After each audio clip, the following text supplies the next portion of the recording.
reading the example, the instance that has been given here. So for this, they've clearly mentioned that it's cost per clothing item. So the clothing items before 150 are also counted here. That's why you'll have to multiply it with this thing, with X. So last time what we were doing was we were taking X minus 150 because we thought that this question and the changes have only been made for the clothes after 150. So 150 first clothing item, then 150 second clothing item. That's what we thought. But the question here says in. Ma'am, can you repeat this question? Yeah, that's what I'm doing. Please, everyone, just mute yourself. Okay. So the question says, okay, let's just read the question carefully first. A retail shopkeeper is interested in purchasing clothes from a wholesale supplier. The price per clothing item is 1800 if the purchase quantity is 150 item or less. So it's this thing given. We've written it here.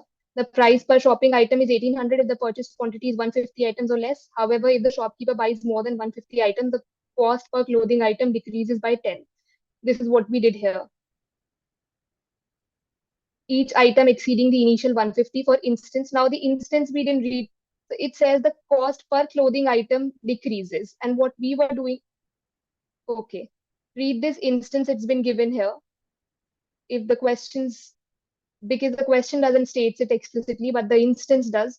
It says if the shopkeeper acquires 160 items, the cost per clothing item would be this. So this is cost per clothing item. And what we were doing last time was we were taking only 150 minus X, X minus 150. That would have meant that for the 150, for the first 150, we are taking it to be 18,000. That's what we were doing, 1800. And for the later ones, we were decreasing the prices. But these get decreased, all of them get decreased, not just the later ones. This is what it says here. Cost per clothing item. So, ma'am, you are saying that all the clothing item after 150, like 160, all of them will decrease. Yeah, after 150, it gets distributed. It's like cost per clothing item.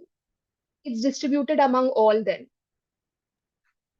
So, ma'am, for example, if it is 160, so the cost per, Yeah, it's here. so it would be 1700 for every 160 item. You are saying that the 1700 price is for every 160 item. Not 1700 for, this is 1810 X minus 150. That's what they've done here, right? Yeah. So this is per item. Yeah, it would be this for every item then. For every 160 Correct. item, the cost would be 1700. You are saying that, no? Yes. Yes. This is per item then.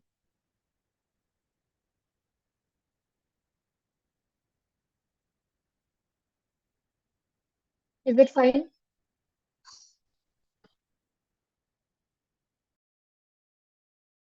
Yes, ma'am. Ma'am, the final equation would be,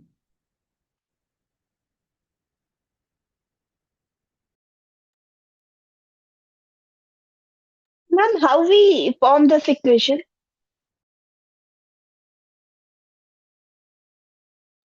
ma'am, the final equation would be in this question that we'll have to solve Yeah, it. what were you guys saying? Yes. Ma'am, the final equation from which the answer would come is this Yeah, one, it's this X. only. Yeah, because we missed this point here. Cost per clothing item. It's explicitly written here. And they've illustrated this thing too. That this is the cost per clothing item, no matter if you take the item before 150 or the one after it. Is it clear now? How we form this equation, ma'am? Can you explain it once? Okay. We did this thing.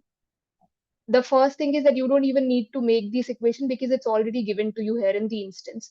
So if you look at it carefully, you can just pick it from here that it's 1800 minus 10. You don't have to work on this thing because it's mentioned in the question itself. And the only thing that's been the variable here is, it's obviously given here, that if the shopkeeper acquires 160, so in place of x, it's 160 given to you. So you can replace 160 with, this is a constant, this is given to you. The value of x has been given to you in this particular instance. So you can replace it with an x minus 150. So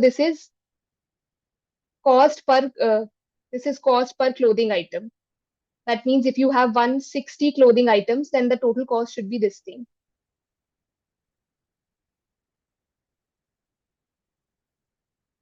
Got it, ma'am. Okay. It's already given in the instance. But if you want, this is how the instance use this equation, the part that we explained here. Ma'am, at the place of x, it would be 160. 160 minus 150, na? Yeah. It should have been x here. You're right. Yes. The general equation is this, and in this one, it's cost per clothing item. So cost per clothing item is this, and for the entire cost, it will be this thing multiplied with 160.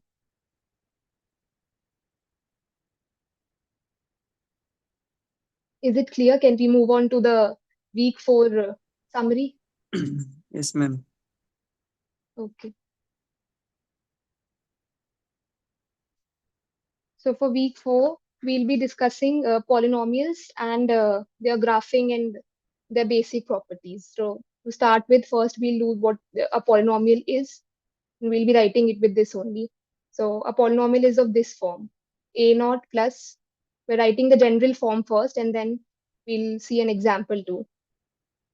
Plus a2x square plus a3x cube, and so on till an x to the power n. So this has to be a fixed number. It can't keep going on, otherwise it will be a series. Let's not go there. This has to be a fixed number, n. So this is a polynomial. For example, this thing, 3x to the power 4 plus 7x cube plus 2x square plus x plus 7. So this thing is a polynomial where your a naught is this thing. This is a naught. Sorry, this is a naught. This is a naught. Then your a1 is 1.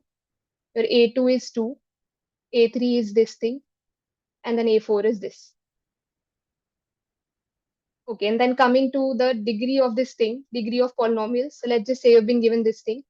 So degree is basically the highest. Okay, what this is, polynomial in one variable. Polynomial in one variable. But there can be more than one variables. In your syllabus, there's just one variable.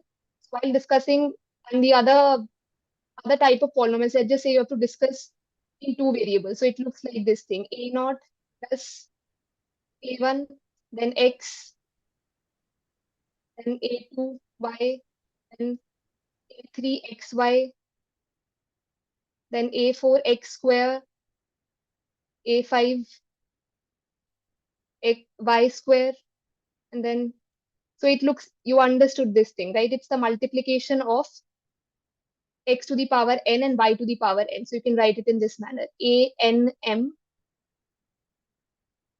You should be taking double summation here, n varying from something to something, m varying from something to something. This is how it should look like. You can start it with 0 actually. This is in two variables, your polynomial in two variables. So how do you decide the degree?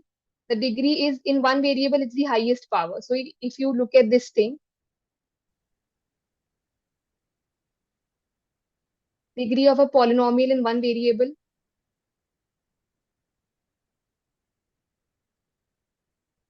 is the highest power.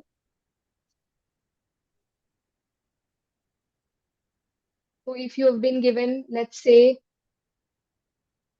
a naught x, let's just say you've been given x square plus x to the power 5 plus x to the power 7, and then 3x to the power 9.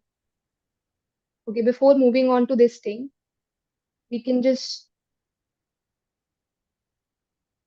we've discussed what polynomials look like. Let's just discuss what polynomials don't look like first, so that you can clearly distinguish between polynomials. In one variable, they always look like this thing.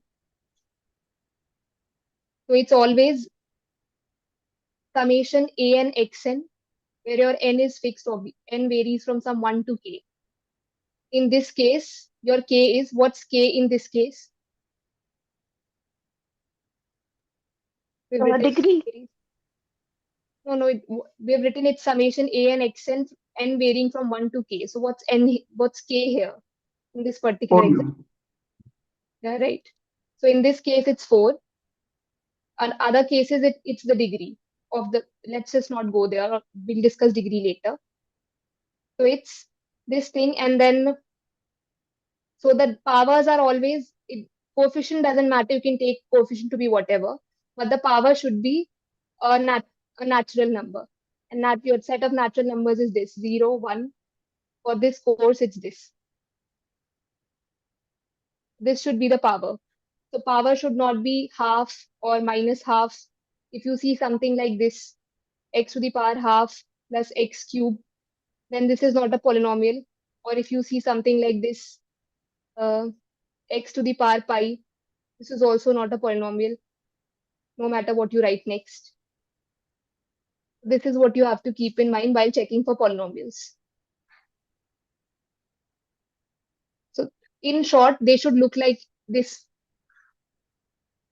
or this. In expanded form, they should look like this, where your powers should be the power of x. Here, the power of x is 0.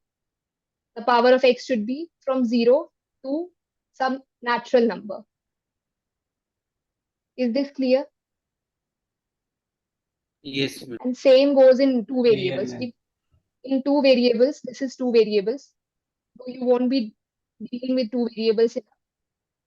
But in this case, what you can do is you can take the powers of x, take the power of y, and you can multiply them. That's all you can do. And the powers are again natural numbers. N and M belong to natural numbers. We've already mentioned it. They start from 0 to k. Means they start from the natural number 0 and they end to some natural number k. So what the terms that you can take here in two variables is xy, x square y, x cube y square, x cube y cube. All the terms you can take here in the polynomial. What you can't take here is x to the power half or y to the power minus half. You can't take things like this. You can't take x to the power minus 1 because minus 1 is not a natural number. You can't take this thing. This is not a polynomial. So that's all you have to keep in mind for polynomials. You majorly have to focus on one variables only. And then degree Can we in take one 0? variable. Ma'am, can we take Yes. 0? 0 is allowed. 0, what you can do is you can write 0 as 0 into x to the power 0, right? So you can take 0. The x, okay, px equals to 0 is also a polynomial. All the 0 polynomial. Ma'am, a constant number like 5 or 6, that would be a constant polynomial. We can also take that, ma'am. That Constant is also very x is evident, 0. no? 5 into x to the power 0. So it's evident that it's a polynomial. It looks like this, clearly looks like this. 0 also looks like this, right? Where a naught is 0. You just have to check if whatever you're stating looks like this or not. That's all. Not this thing. In one variable, it should look like this expression. Then it's a polynomial. So for px equals to 0, you can take a naught to be 0 and everything else to be 0 too. That means you can write it in this manner, right? Everything that you can write in this manner is a polynomial. Everything that you can't is not a polynomial. For example, x to the power half power is not allowed here. You can't take the power to be half. It has to be a natural number. X to the power minus 2, that's also not allowed. This is 0 polynomial, has a name, and this is constant polynomial.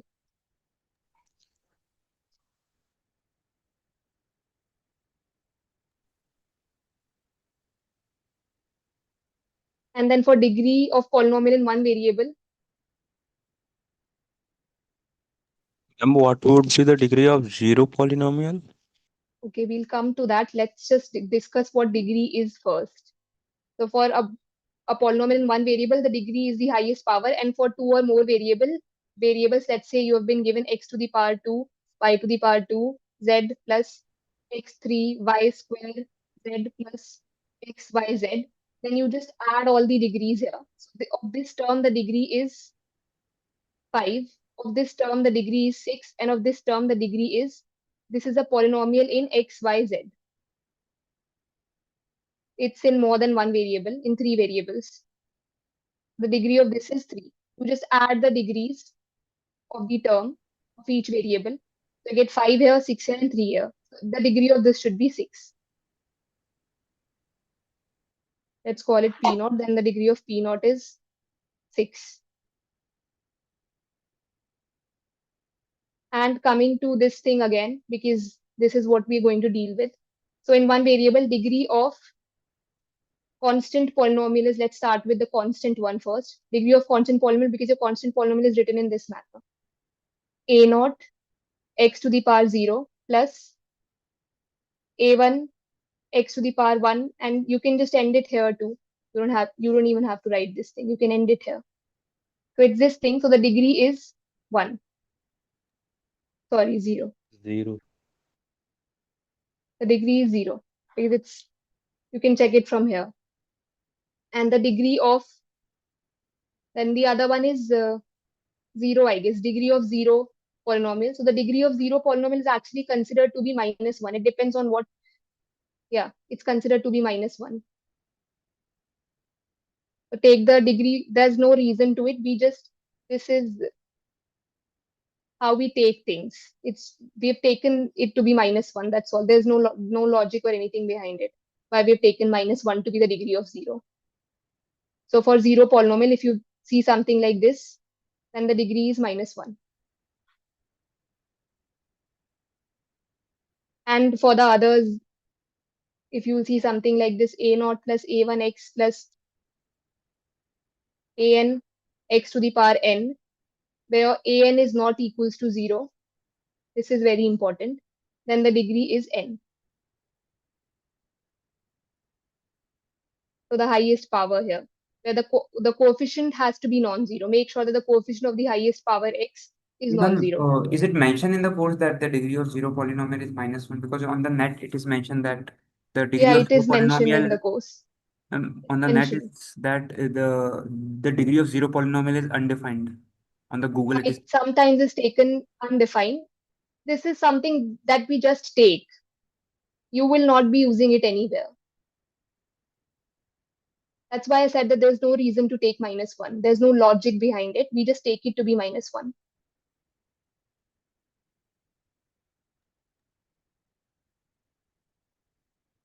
It has Okay. been given as the degree of the 0 polynomial is undefined in most of the places. Actually, But in your that's course, it has why been mentioned -1, I guess. And this isn't a really important thing. No one is going to ask you the degree of 0 polynomial. It varies from books to books. Ma'am, The is it same way mentioned the in set of the natural Ma'am, number will be. zero polynomial is 0. Yeah, 0 polynomial is 0. This. ma'am, is it mentioned in the videos that it is -1? Yeah, it is mentioned in the videos.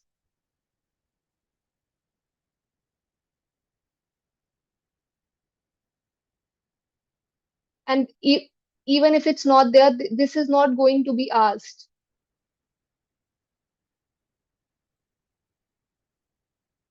Can we move on? Sure, ma'am. Okay. So the next concept that we have is of algebra of polynomials, where we'll be discussing some difference, division, and multiplication. So for algebra of polynomials, when you take the sum of two polynomials, so we'll be taking the general notation. So this one, let's say this is one polynomial. What n varies from 0 to k. So what variable should I be changing in this thing to make it a different polynomial? N. N, what else? What else can I vary? I can vary n, the degree. Not n actually, Ma'am, you should be varying k. Ma'am, what we should do for What should you change in this thing to make it a different polynomial? Let's just say this has been given a polynomial to you. K is an arbitrary constant given to you. What should I change in this polynomial to make it a different polynomial? What changes can I make to this one? Ma'am, constant. You mean ans, right? Yes, yes, ma'am. Yeah, you can change ans. What else? Ma'am, sign. Ma'am, plus and minus. Signs included in the ans. Sign is included in the coefficients, right? Okay, ma'am. ma'am, we can change the n also. Just look at this thing and tell me what you should be changing. N you can't actually change because n is a variable here. You should be changing k, right? Let's say Ma'am, you have this thing. how sign is included in an? If you have been given minus 3x square plus 2x, then an here will be minus 3. That's why your sign is already included in ans. It's not 3. Okay, let's say you have this polynomial, then you can change. Here you have your k equals, what's the k here? It's Ma'am, 2, 1. right? In this one, it's 2.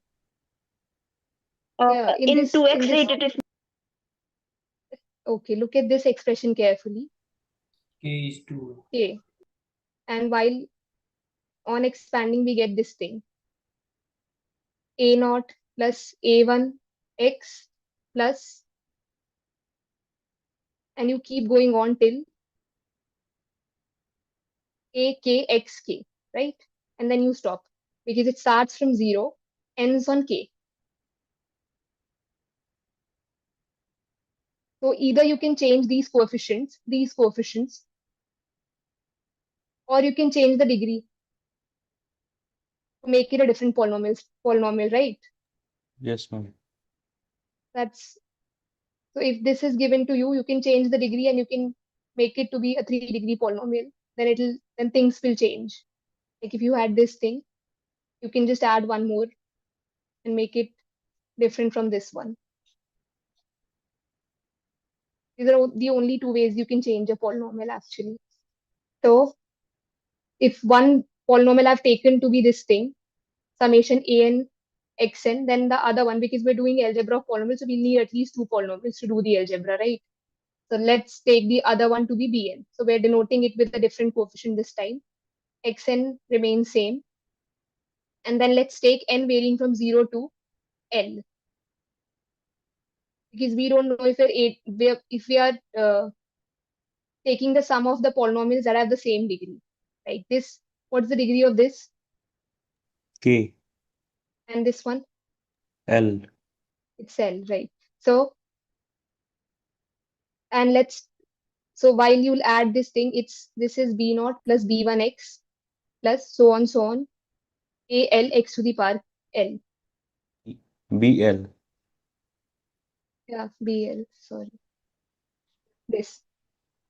So how do you add this? If you will add these two things, a and x to the power n plus summation b and x to the power n varying from 0 to k, and varying from 0 to l. So this you should be getting as an plus bn, because we'll do an example on this. You'll add the corresponding terms, right? So you'll add the constant term to the constant term, the one with the x variable, the coefficient of x with the coefficient of x, the coefficient of x square with the coefficient of x square, right?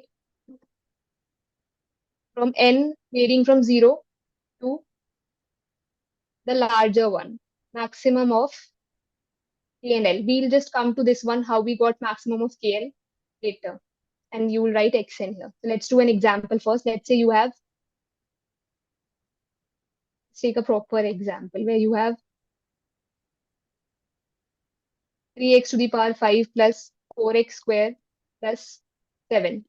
And then here you have 3x square plus 3x cube plus 4. So let's say you have been given these two polynomials. So how do you add these two? You add the constant terms to each other. So you'll get 11. 7x square. And you will add the constant, the x term, but x is not here and it's not here either. So what you do is first you write it in a proper way. You should first be writing it in the proper general form of a polynomial, which will be this. 0 x to the power 4 plus 0 x cube plus 4x 4x square square plus 7. plus 0x 0x. and then 7. And then here you should be doing 0x to the power 5 plus 0x to the power 4 plus 3x cube plus 3x square plus 0x plus 7. So if you add these two, you can just add them directly from here. Add the constant to the constant. It's 4 here. So you'll get 11. Add 0 to 0, you'll get 0x. This thing to this, you'll get 7x square. Then you'll get 3x cube, 0x to the power 4 here, and then 3x to the power 5. No, this is a summary session. And you can you can simply write it in this form then.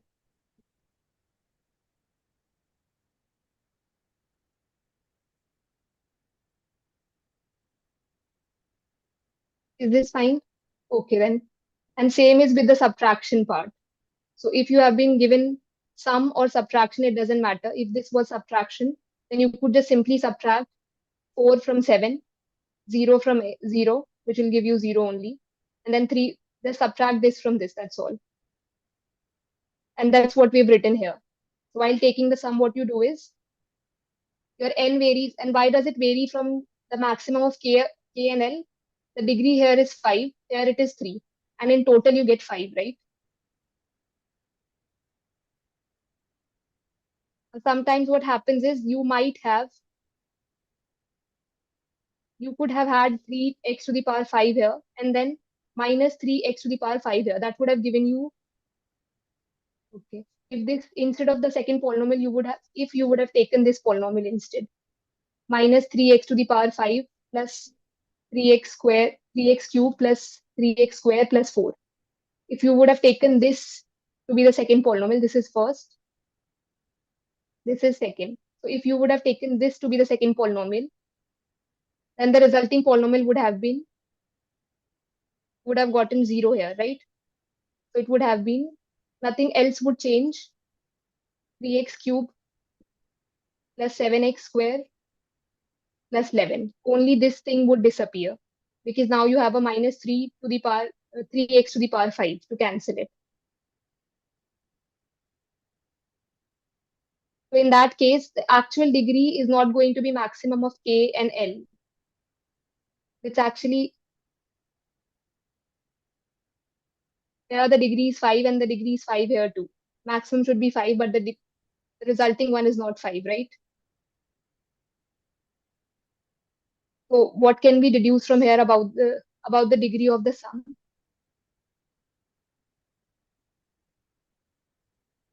Let's say you have an x to the power n. You can, by the way, you can still write it in this manner because then your coefficient of x to the power n for the later ones where you can still write it as this thing, right? That's not a problem. The degree is a problem here. What should be the degree of sum? Let's say you've been given, the degree of this is L. How we take the sum and how the terms can cancel and the maximum might not be there or the degree can fall, that's understood, right? This was to illustrate that the degree can decrease.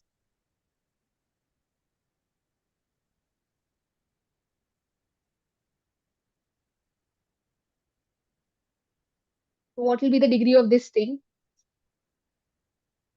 Where we are saying that the degree of this, let's call this A polynomial and this polynomial, call it B.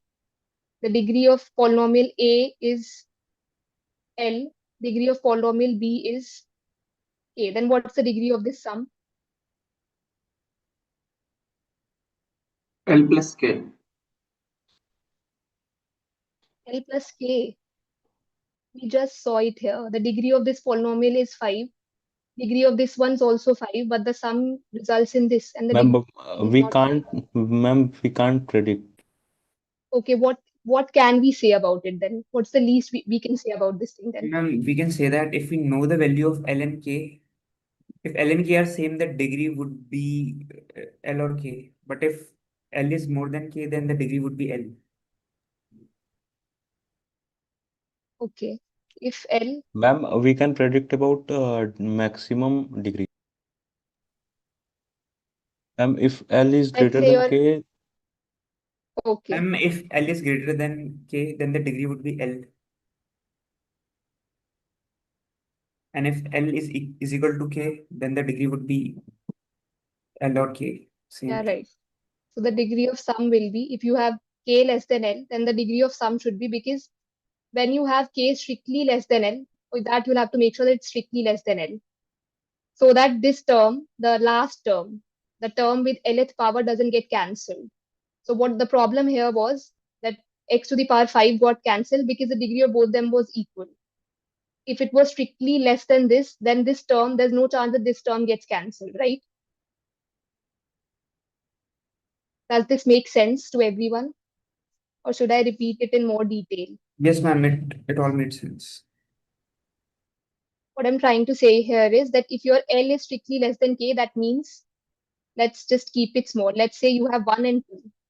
Then it will be x, and here you'll have x squared. Then there's no way, because there is no term of of power 2. Then this term cannot get cancelled while adding.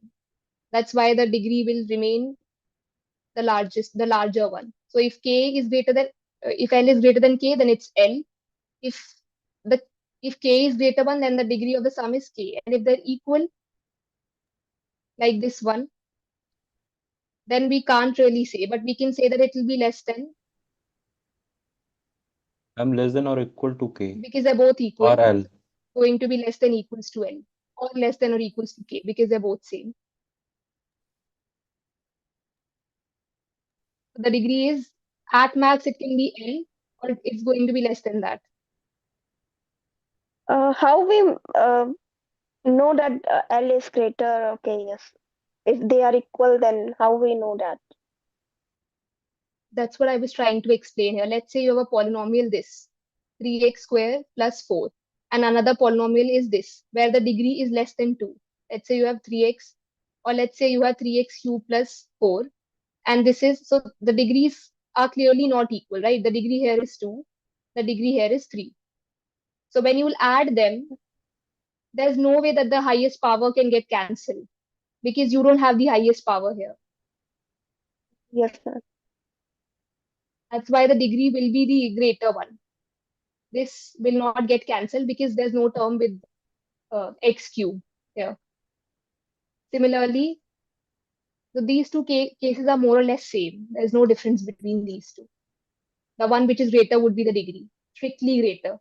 And if you have equal to included, then there are chances that they can get cancelled. If you have 3x squared, there are chances that it's minus 3x squared, and when you add them, they can get cancelled. But there are also chances that it could be minus 5x squared. So the result, you'll get minus 2x squared. So it might get cancelled, might not get cancelled. That's why we're not sure. The degree at max can be 2. If this term doesn't get cancelled, then it's 2. But Otherwise, the degree would be the same, ma'am. If even if they it is 5x square or it is 3x square, the degree would be the same, right? the It degree would of be this 2. would be same. The degree of this would be same, but the degree of sum won't be same. If you will take,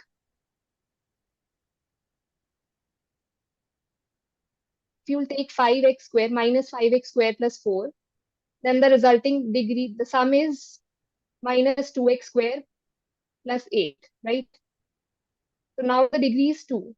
But if you will take 3x square minus 3x square plus 7 instead of this one, if you take this one, then the sum would be 0 plus 11. The degree now is 1, 0 actually. Yeah, okay. The degree is 0 then. So it can vary from 0 to 2. It could have been 1, 2, if you'll change this slightly. Okay. Okay. Then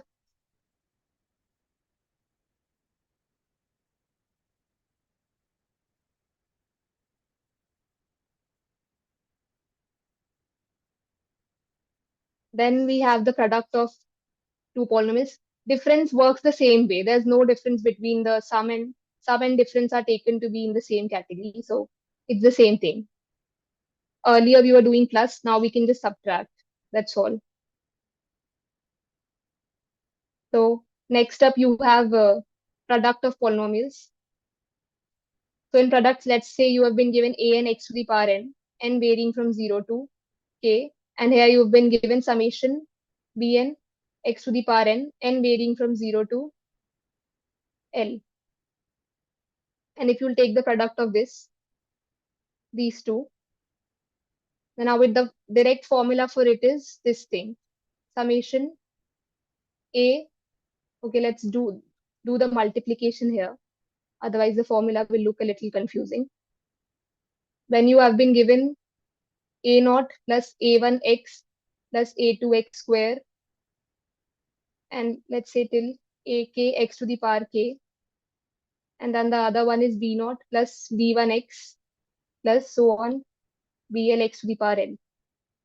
So first you do this thing, this with everything, then this thing with everything, and then, or you can just do, let's call this thing px. And if you want to multiply these two things, you can take px into b naught plus px into b1x. This is distributive property. You might have heard of this property in your school or in earlier classes, where you just distribute this entire thing over this thing. And then px bl xl. So you can simply do this thing to multiply. And the direct formula, there's one more formula in the compact form, which is ak.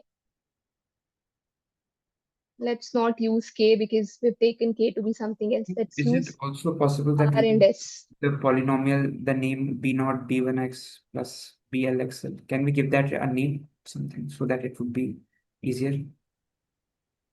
Give what a name? What do you want to name here?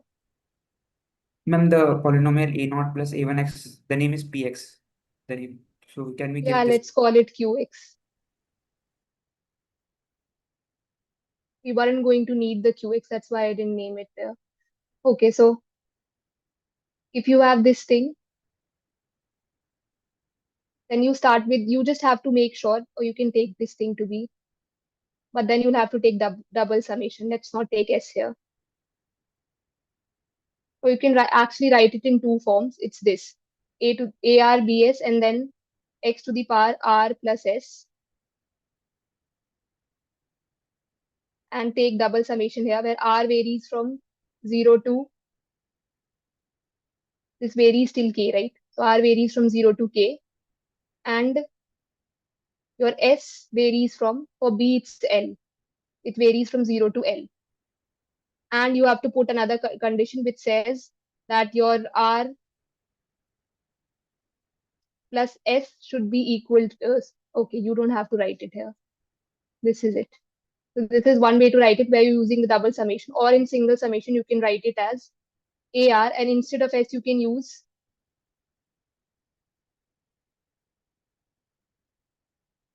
you just have to make sure that the sum turns out to be, you can use n here, n minus r,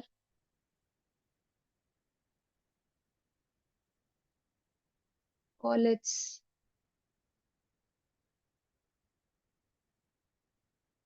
x to the power r,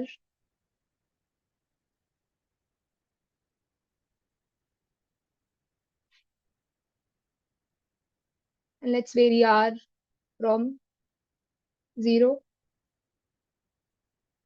to the sum l plus k. And here instead of n you should be taking, L. yeah, you should be taking l, because it's l here. Yeah, what you want here is You just want the sum, as we discussed here, you just want the sum to be r plus s. So you just want the sum of these two to be this power.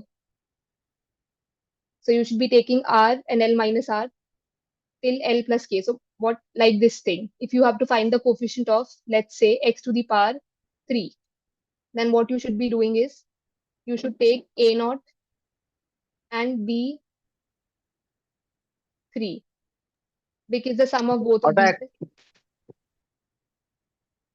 and then a1 and b2, because the sum of both of these is 3, and then a2 and b1, because the sum of both of these again is 3, and that's it. Because you can take b3 too, b3 and a0. We've already taken that, b0 and a3. No, but what we are doing here, why did we take L minus R here? We'll come to that. Let's just discuss this thing first. If you've been given this is one polynomial, this is another polynomial, then the coefficient of x cube in px into qx is this thing. I think it would R minus L. Ma'am, this is very confusing. No, it's L minus R only. Okay, it's R minus L, right? Because you need the sum to be R, right? Yes, ma'am. You forget this formula. This was just to write these things in compact form. The only thing you need to keep in mind is to figure Then out here the it coefficient should of be x cube. A L na, so that it gets subtracted. A L B R minus L. What?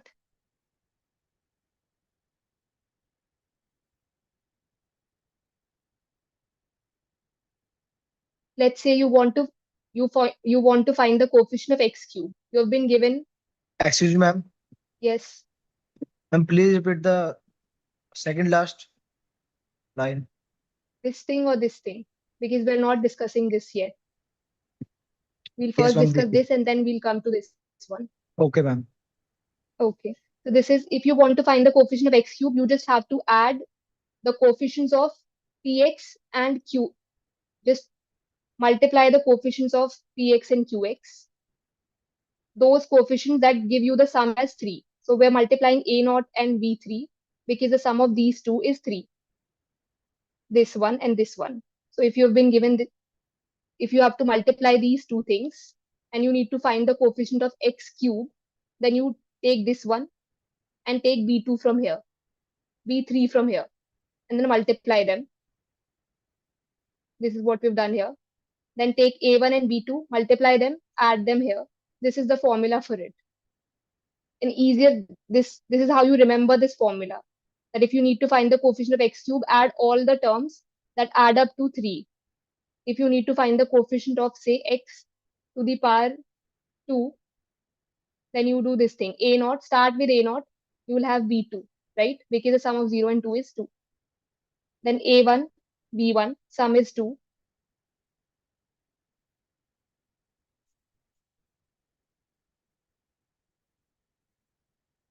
Then now you can shift to b2, because if you'll take, okay, you can take a2 here and b0, right? And you can't go to a3, because for that you'll have to take b to be, this one to be -1, but b minus 1 is not defined. We have not defined b minus 1 to be anything. It's not here, right? We don't need this thing. We'll stop here.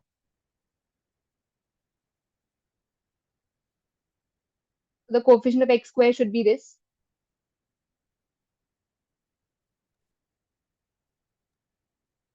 Can we Coefficient of x portion on this coefficient of x cube and x square so that we can understand? Yeah, we can do that. Let's say you have 5x to the power 4 plus 7x cube plus There is one doubt. 8x. Just give me a minute. Let me just first get done with this one. 6x plus 7. And then let's take 6x to the power 4, 3x cube plus x square plus x plus 2. Let's do this. So if we'll multiply these two, and let's say you have to find the coefficient of x to the power 4. then just look for, the first you do is A0 B4, then A1 B3, then A2 B2, then A3 B1, and then A4 B0, right? So you take these things. So what's A0 here?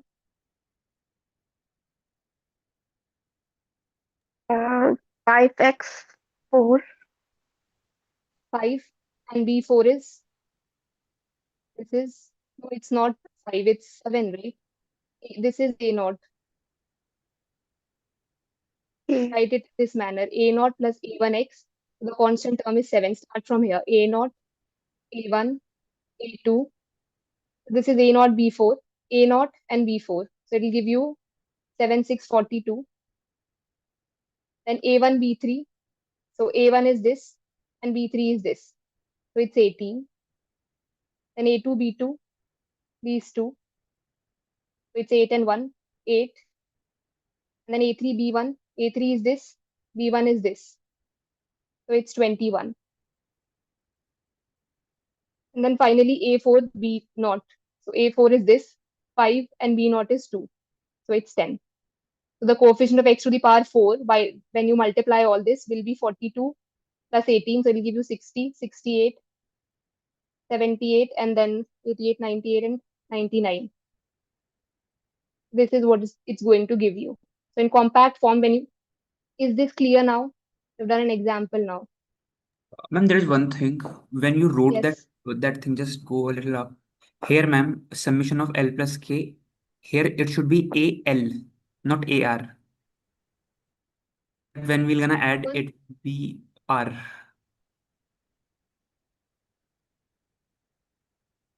Here in this it should be AL. varying R here, you can't keep R constant. And I think Ma'am, we wanted to know the should have coefficient. been L minus R. Ma'am, but we're gonna add that. So here it Ma'am, should be L. Yes. What I'm saying is, ma'am, there it should be AL and B R minus L. So that ma'am, will Take L here, then how are you going to vary this term? ma'am, if It's you are varied every writing, time. ma'am, if you are writing compact form, it must be splitted, ma'am, because if L minus R, if L is less than R, ma'am, it would be in minus. It can't ma'am, Ma'am, be less. ma'am, but L is less than R sometime. ma'am, what I was saying that we are defining the coefficient of Or power if, R. Okay, That's ma'am, hold what, on, guys. ma'am, that's what we are doing now. We are defining the coefficient of x ki power R. That's what we are doing. X to the power R, you have to take the sum of. So I was saying it should be AL, B. You can't take L here. If you take L here, then it will be constant because L is constant. And you need this to be varying.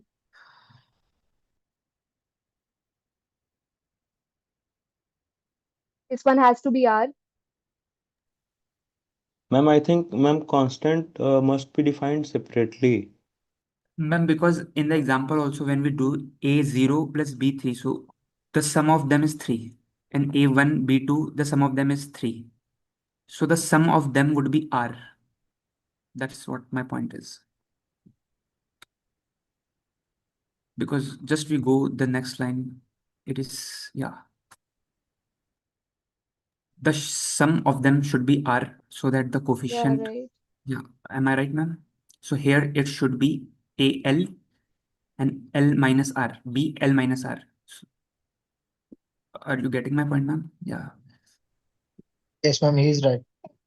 Yes. So just go, okay, for the coefficient part, just I've made a mistake here entirely in writing this whole thing. This is just for the coefficient thing, you should be writing this. Ma'am, we have to define it separately for constant. A, and then you can write K, but K is already taken, so not, let's not take K.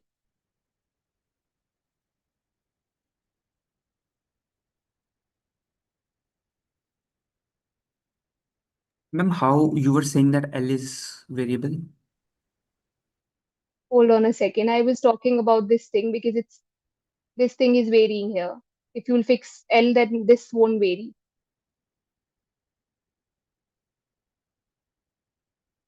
Okay, for the coefficient of, let's say you're taking the coefficient of x to the power r. For that, you should be taking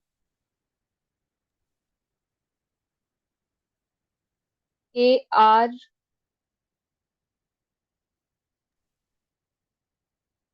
You're taking the coefficient of cube, right? So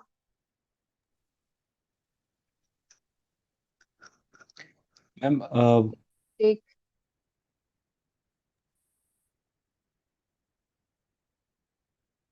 yeah, what?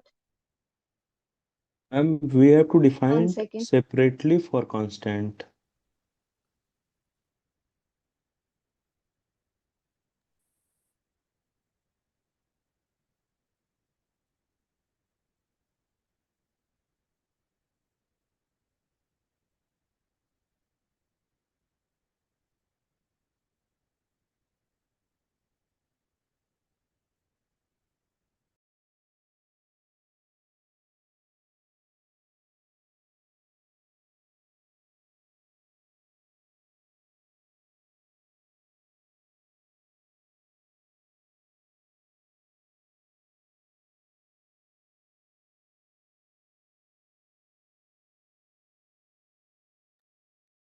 Yeah, wait.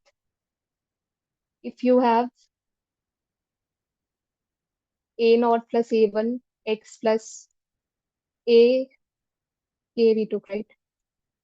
This thing, and then this thing till bl x to the power l. So for the coefficient of, let's say you are taking the coefficient of x. So it will be a naught plus a naught b1 and a1 b naught. So this you can write as your a varies from 0 to k. This varies from 0 to l.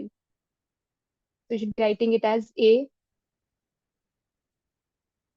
First thing we need to make sure is that the sum should be the power of x. So let's say you're trying to find the coefficient of x to the power r. So it should be, let's say you're varying this number, let's call it k. No k. We've already taken k. Let's take it s. So s varies from 0 to, we'll decide that. So it starts from s, but you want the sum to be R r, right? minus It S. should be r minus s. Yes, ma'am. And then s should be varying from, because it's going from 0 to 1. So it should be going from 0 to R. r then, right? Yes, ma'am. Yeah, this is fine. This is for the coefficients only. If Yes, you will ma'am. take a polynomial, then you will have to take another summation again. So this will result in s equals to 0 to r, as br minus s. And then you will have to take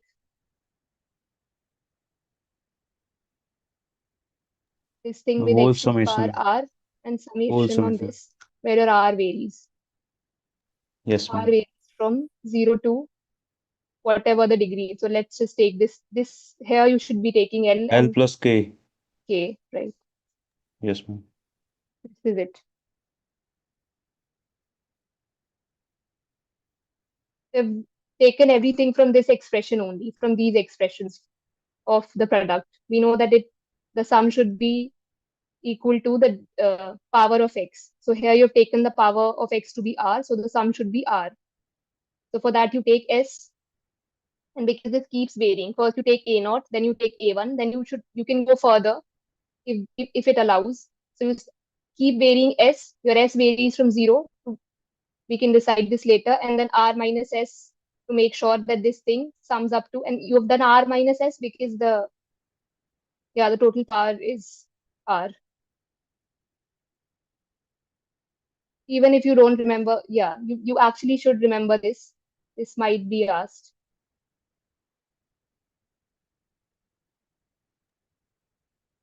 Can we move on to the division part now? Yes, This ma'am. formula is used for product of two polynomials. What? This Yeah, formula is used for yes, this one's used for the product of two polynomials.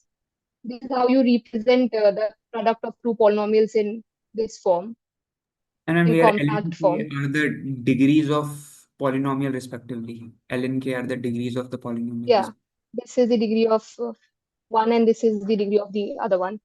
So we have to remember the second last formula. You're saying that, just that in the bracket, in the This one, that's what. either this one or this one works too. Written one in the beginning, right? Okay, ma'am. Yeah, this one, the second last one. Yeah.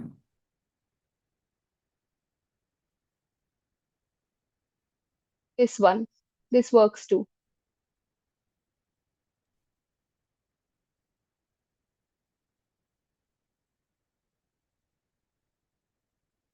Then we have division. So for division of polynomials, let's say you have px and you're dividing it with another polynomial qx. So for this thing, first, for the division to be possible, conditions should be,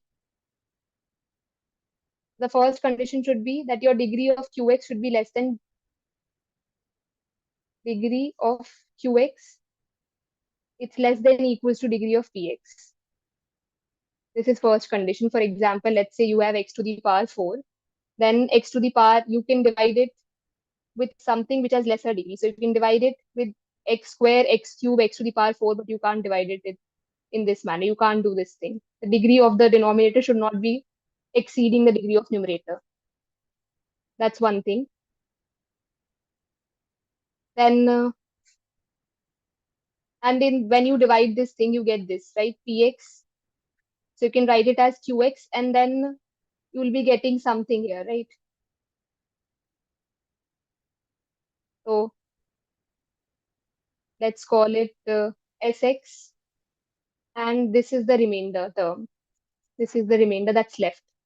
So like you do in numbers, when you divide something, a number with another number, then you get a number and a remainder, right? Similarly, here you do this thing where your qx, the degree of qx and sx both actually. But because your quotient is qx only, so we're only focused on qx. The degree of sx is also less than equals to px. And the degree of rx,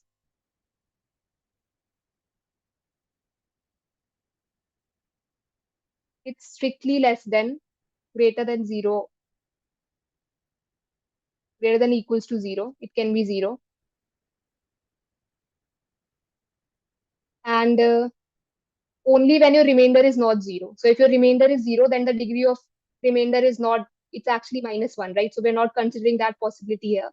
Degree of Rx should be less than your this quotient.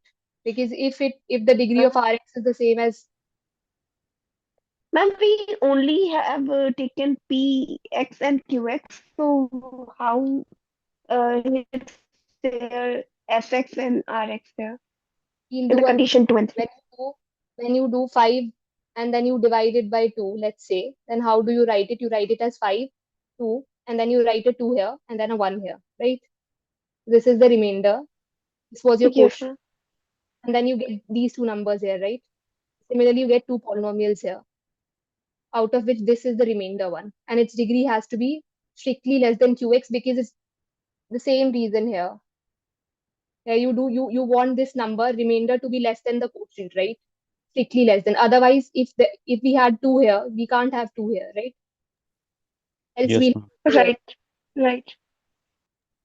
Similarly, you can't have the degree of rx equal to qx. Otherwise, you could just divide it here. We'll do a question on it and then you can see how we do it. So Ma'am, also QX must not be a zero polynomial. that's obvious, right? Okay, let's just write that down too. That's third condition. Qx should not be 0 because what you're dividing with should not be 0. Otherwise, you're not going to get anything. You'll be stuck at 0. Yeah, these three are the conditions, I think.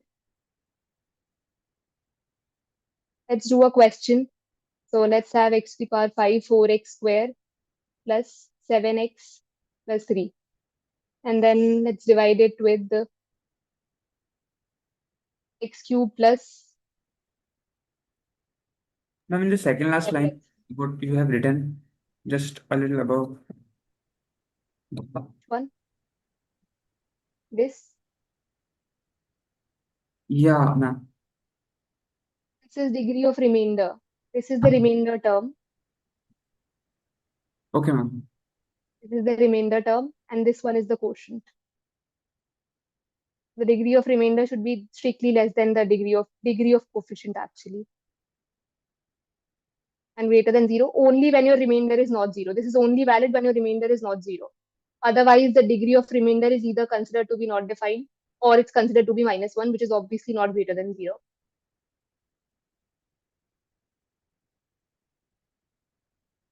Okay, let's do this thing first. So first you multiply with an x square here. You will get x cubed plus 7x square. Multiply this thing with this like you do in division and then subtract these two. We have a 5 here, right? So you'll get 0 and this will give you -3x square plus 7x plus 3. And then, We can't divide further. yeah, we're done. It's, this was, we should have taken something else then. Okay, let's take something else then.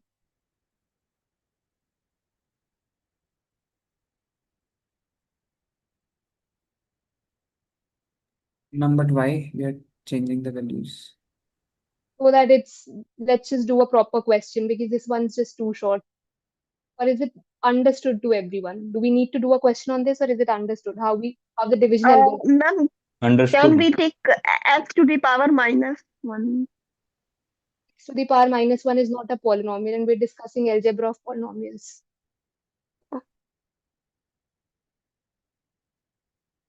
Let's take this thing instead. So you'll have the same x to the power 5 and then 7x square, but there's no term for it, so let's write it separately. And then here you'll have 0. This will be 3x to the power 4, 3x cubed, then 7x minus 7x square plus 7. And then you can How just it's Ma'am, ma'am, 7x how it square is cancel. converted? square cancel. There's no term of x square here. Ma'am, last. This is just 7. Ma'am, after that, ma'am.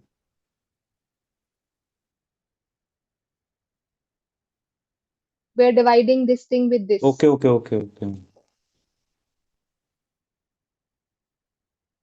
And you will do for power 4, you should do x only because 3 powers already there. And then 3 for the coefficient. So it will be 3x to the power 4. And then 21x. Again, no term. So this gets cancelled. 0. And then 3x cubed minus 7x square plus 20 minus 21. X and 7. So the degree here are equal, so you can do it one more time with 3. So this will be 3x cubed, then 21. This will be plus 21. Minus 7x square minus 21x, and then minus 14.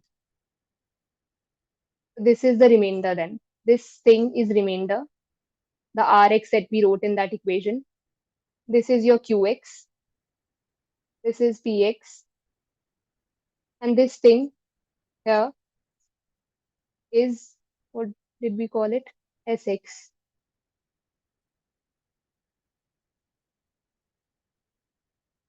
So you can just have a look at this. The first condition we need is that we need the degree of this thing to be less than or equal to the degree of this. Okay, wait. This is Qx, right? And this is, we've written everything wrong here. This is Sx and this is Px. Now it's fine. The first thing that we did was the degree of qx should be less than degree of px. Degree of this should be less than equal to this thing. Otherwise, you can't divide. Then the degree of remainder always, so you have to keep doing this thing unless you get the degree of remainder strictly less than this thing. So if the degree is 3 here, we got 3 here, we got degree 3 here. But you can't stop here unless you get the degree of remainder to be less than the degree of quotient. And now that you've gotten the degree of your remainder less than the degree of quotient, you can stop here. I hope the division algorithm is clear to everyone. And we can move on to the next part. Okay. While discussing the division algorithm, it actually says that either your Rx is 0 or the degree of Rx is greater than equals to 0 and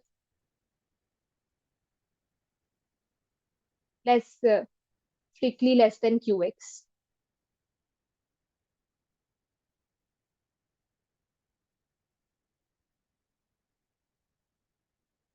These are the two things that can happen with the remainder. Either it's 0 or its degree is between 0 and degree of Qx.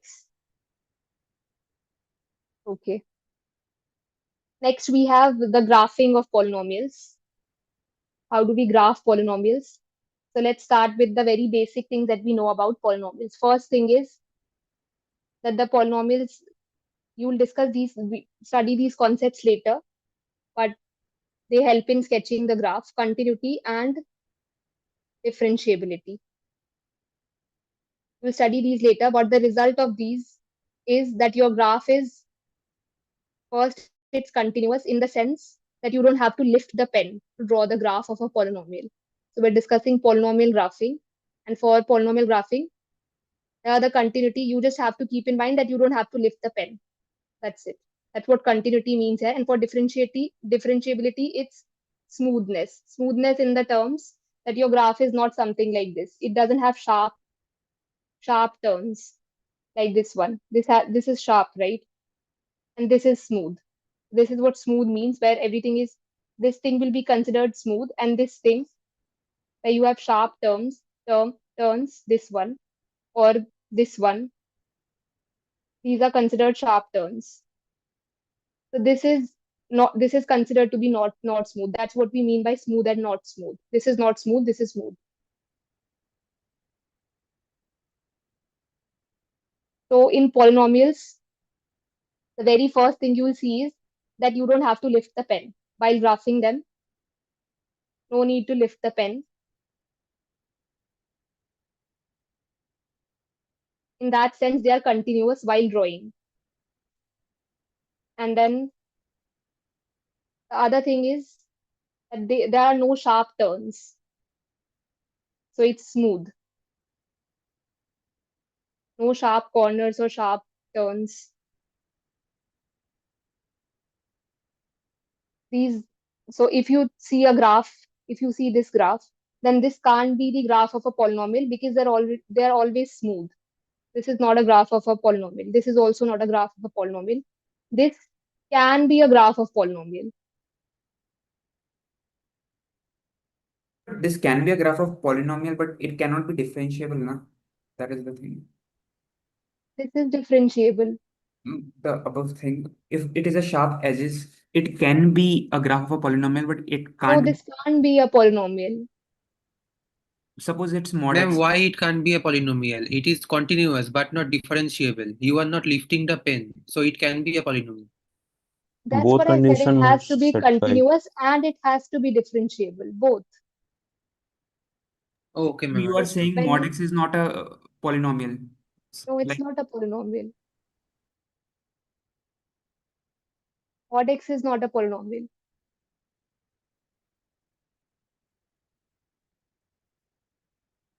and you are saying that if there is a polynomial like x square plus 3x, something like that in mod, so it's not polynomial.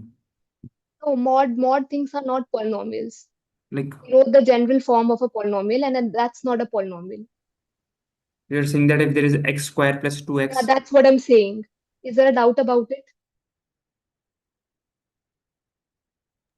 Okay, ma'am. Is there a doubt about what I'm saying? in general, this thing is not a polynomial. This is called the mod of a polynomial. And this is also not a polynomial. This is the mod of some polynomial, which is x here in this case. Okay, coming to what we were discussing. These are the two very basic things that you can know about polynomials. You won't see sharp corners. So all in all, if you have to identify the curves, the polynomials using some graph that's given to you, then this is not a polynomial because it has sharp terms. And this is also not a polynomial very clearly because it's not continuous. So if you see something like this is not continuous. This isn't a polynomial.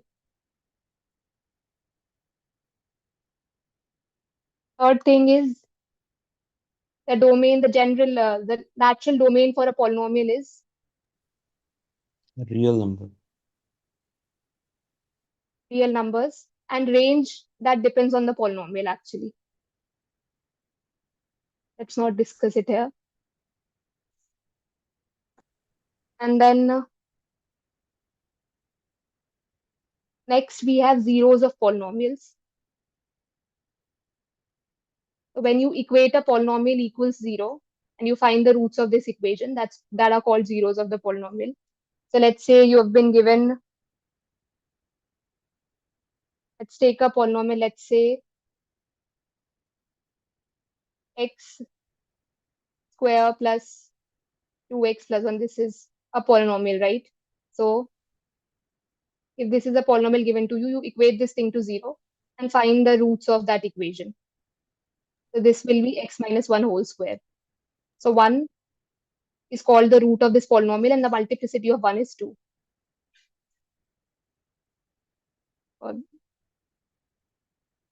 0 with multiplicity 2.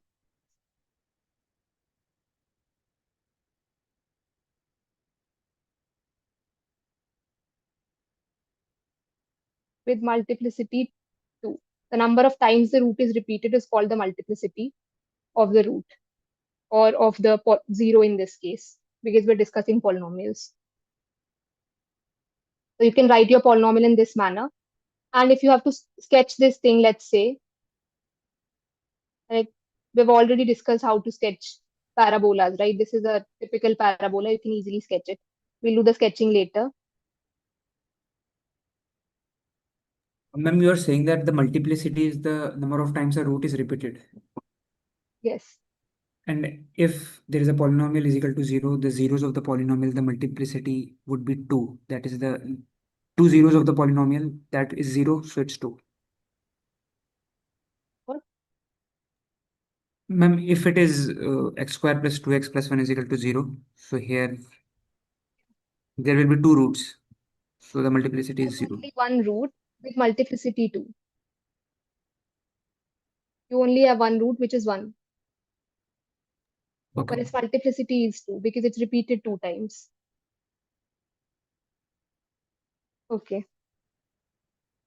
And then there are ways to find the Can you roots of repeat the polynomial and use condition 3? condition. The 3 number. This is not a condition for anything. This is just a point. We're discussing points about polynomials. This is first, second, and this is third point. This is Yes, ma'am. Third point. the domain of a polynomial. So if you have been given a polynomial a0 plus a1 x squared, the domain is, let's just stop this here at 3. So if this is a polynomial, then what values can you put here so that you get a real number? You can put every real number here, right? If you put Any real number, like you get a real number. any integers. Yeah, any integer, any rational number, irrational, you can take everything. So x should belong to R, right? So ma'am, in the third condition, Yes, like, ma'am.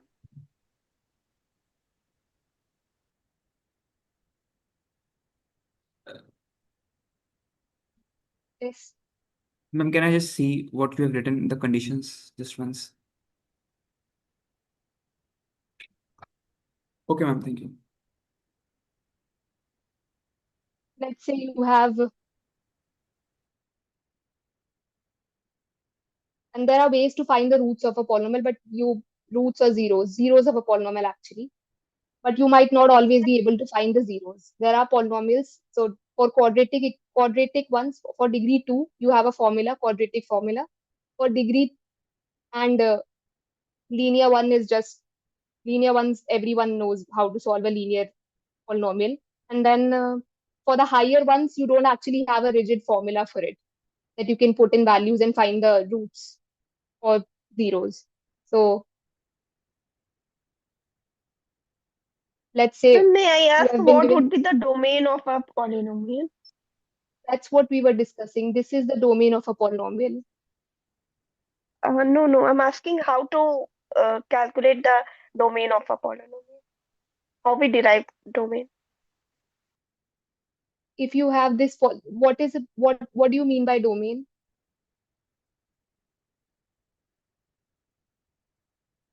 Values was for which function is defined.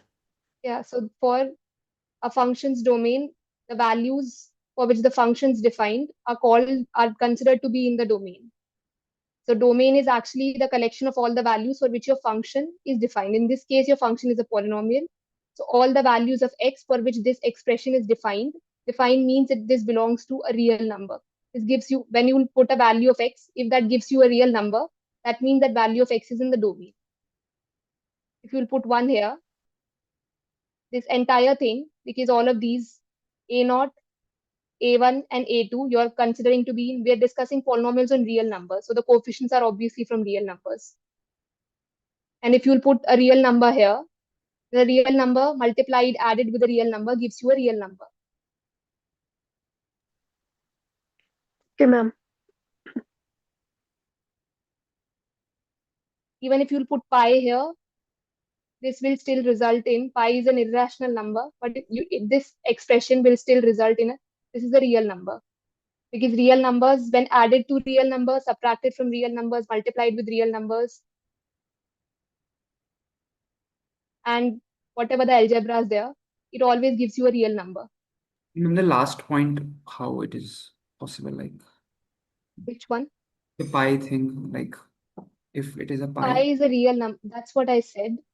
Real numbers, if you, let's say you have a real number R1 and a real number R2. This thing, this thing, this thing, unless your R2 is not 0, is 0. You can't take R2 to be 0. Make sure that R2 is not 0 in this case. And then this one, plus minus take here. So all of these are, if R1, R2 are real, then all the algebra of real numbers is in real numbers only.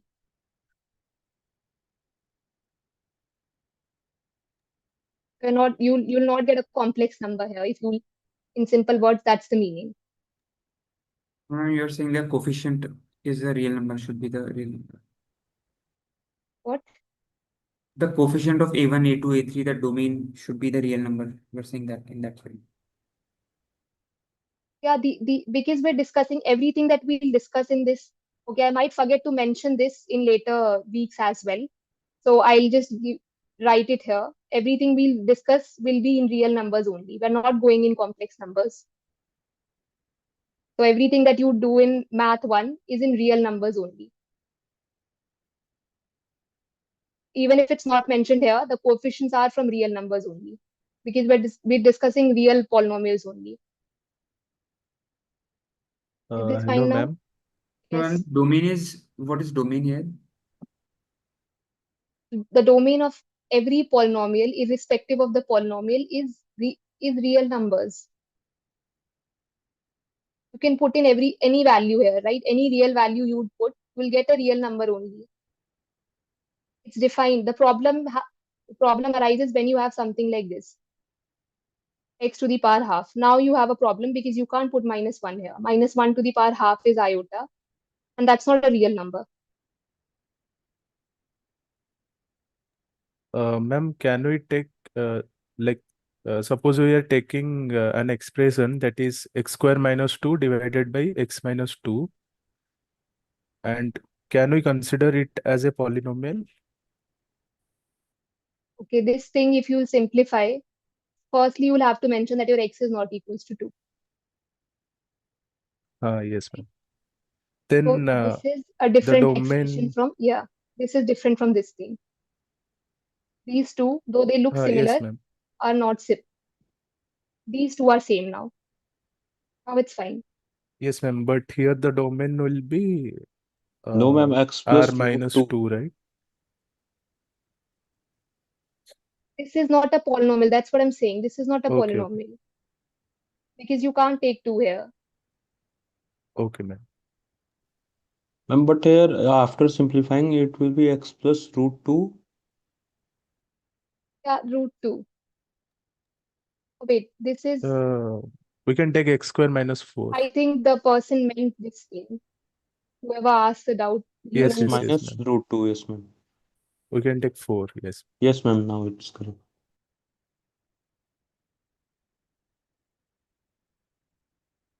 So these two expressions are same, but this is not a polynomial. Okay, ma'am. Okay. The last point we were discussing zeros of a polynomial. Where you wrote it x square minus 4 upon x minus 2, so x not equal to 2. This is not a polynomial, no, ma'am. Yeah, this is not a polynomial. And the second condition that you wrote, x plus 2. These two are same, Okay, the same thing. okay. Okay. And then let's just quickly go and see the methods that you can use to factorize and to find the factors. Because while plotting, what you want is you want your polynomials in this form. You might see polynomials in this form because that's the general form of polynomials, a and x to the power n, but you'd want them to be in this form, x minus a, x minus b, and then here there's a constant. You want them in this term. Why we want in this term? So that we can plot the graph. This one helps you plot the graph. So to plot the graph of a polynomial, one thing you need to make sure that, so if you want to plot the graph of a polynomial, you need to know the zeros. That's the first thing that you need to know about the polynomial, the zeros of that polynomial. So here you can clearly see the zeros are a and b, right? And here you can't. So if you've been given in this form, the polynomial has been given in this form, then it's easier to directly just jump to the graphing of the polynomial. But when you've been given in this form, you'll have to convert it in this form, or at least you'll have to find the zeros. Right, so zeros is the first thing. Why are we looking for the zeros? Because when you plot a graph, then you need this thing, right? You need x-intercepts. Where does your graph cut the x-axis? Where does it cut the y-axis? So for that thing, you need the zeros of this polynomial. And for that, you will have to solve this thing. Now, it's not always easy because sometimes the polynomials are not even solvable. There's no formula to solve them. So let's just do one example and the techniques that we can use to solve the polynomials. So let's say you've been given this thing. First thing is, if you can take x or something to be common, if you see that x square can be taken common from here, or let's say you've been given x square plus x plus 3x cube. If you've been given this thing, then you can take x common from here. If you can take anything from x cube. If you can take anything common, just take it common. So this will give you x plus 1 plus 3x square. So now this is in quadratic form. You can solve the quadratic equation. So you can do two things here. The one root is x equals to 0. And the other two roots you can find from here, 3x square plus x plus 1. And you know how to solve this thing. So if you see something common, just take that thing common out. It might make the expression easier to solve. We already know that one root is 0, right? From this expression, because you can take x common from here. And you will be left with x to the power 4 minus 8x We square. can take x square, X ma'am. square, ma'am. Yeah, x square. So 1 is x equals to 0 with multiplicity 2, right? Because this you can write as x minus 0.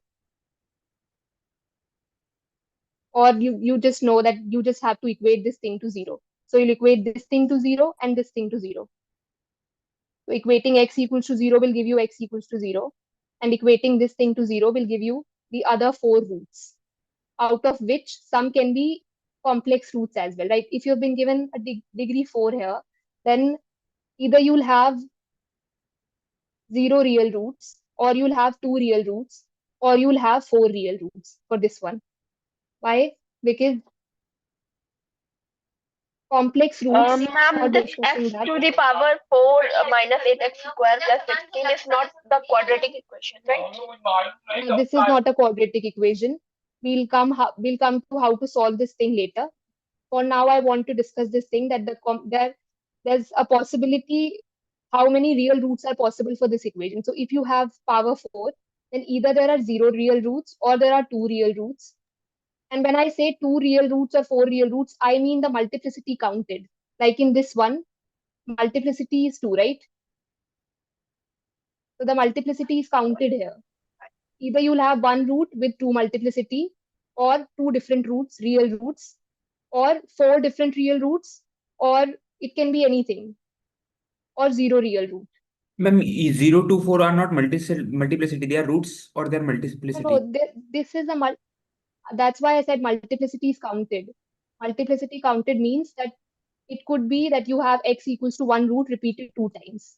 Okay, If so you're 0 considering and this 4 are case, multiplicity, they are not roots, na? yeah, these are multiplicities. Okay. Either you'll have x, in this case, either you'll have something like x equals to a repeated 2 times, or you can have x equals to a and x equals to b. You can have 2 different roots. Anything is possible, right? Similar is the case with 4. Ma'am, we can have multiplicity 3 also, and there is one different root also. There is one different root and multiplicity is 3. Suppose 3. I was discussing about the number of real roots, and multiplicity is counted, including multiplicity.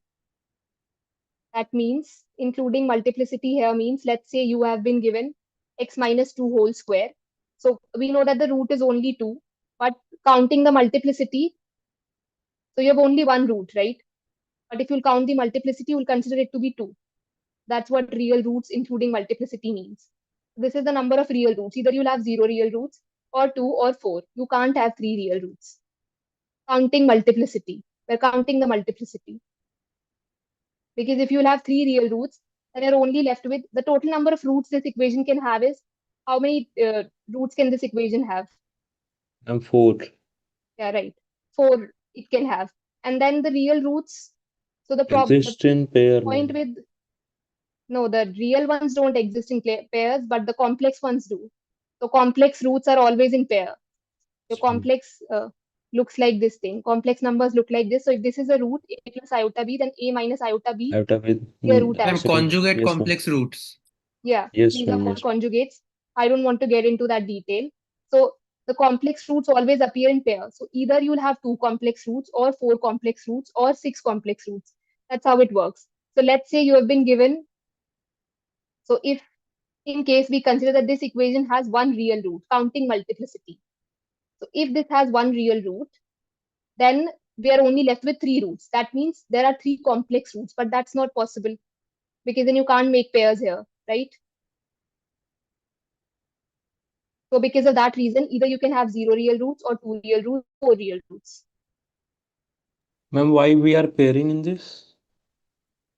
But this is okay. In complex numbers, what happens is, okay, if you have been given an equation, a polynomial px equals to 0, and let's say it has degree 3, or anything, it has degree anything, then it's going to have 3 roots, right?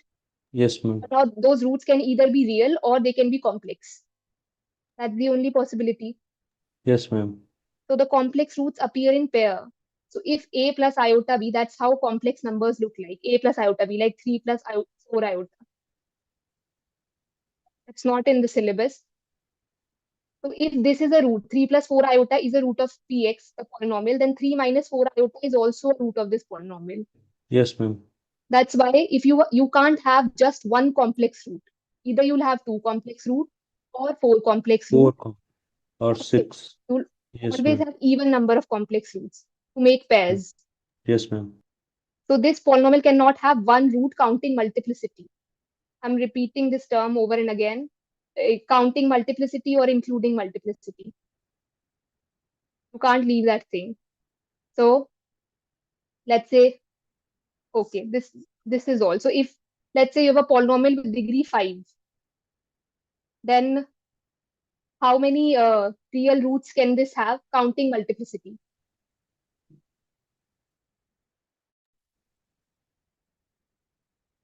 That can be 4, ma'am. It can I'm have asking about the maximum 5. maximum 5, and Minimum Including 0. multiplicity, it can be 4. there is what Ma'am, else? minimum 1. No, Ma'am, minimum 1. Like, by minimum 1. It's possible that a polynomial might not have any real root. Yeah, it's going to have ma'am, 1 but because it's yes, 5. ma'am, because real imaginary polynomial. So it can have 1 and 1, 3, or 5. So this polynomial with degree 5, if degree of px is 5, it can have either 1 real root counting multiplicity or 3 real roots, no matter if a root is repeated 3 times or it's repeated 2 times or it's repeated once only. And have two real roots. So you can't have 2 real roots, because if you'll have 2 real roots, then you will have to have 3 complex roots. But that's not possible because complex roots always appear in pair. You can't make pair of 3 elements, right? If you have 3 things, you'll make these 2 Yeah, pairs, yeah. will be left alone. Ma'am, but we are studying only real roots, then how imaginary roots? Yeah, we're studying only that, but what happens is sometimes you have a polynomial and it looks like, let's say this looks like this. That means it has no real root, right? Yes, ma'am. Or if it looks like something else too, then it's also possible that it might have a complex root.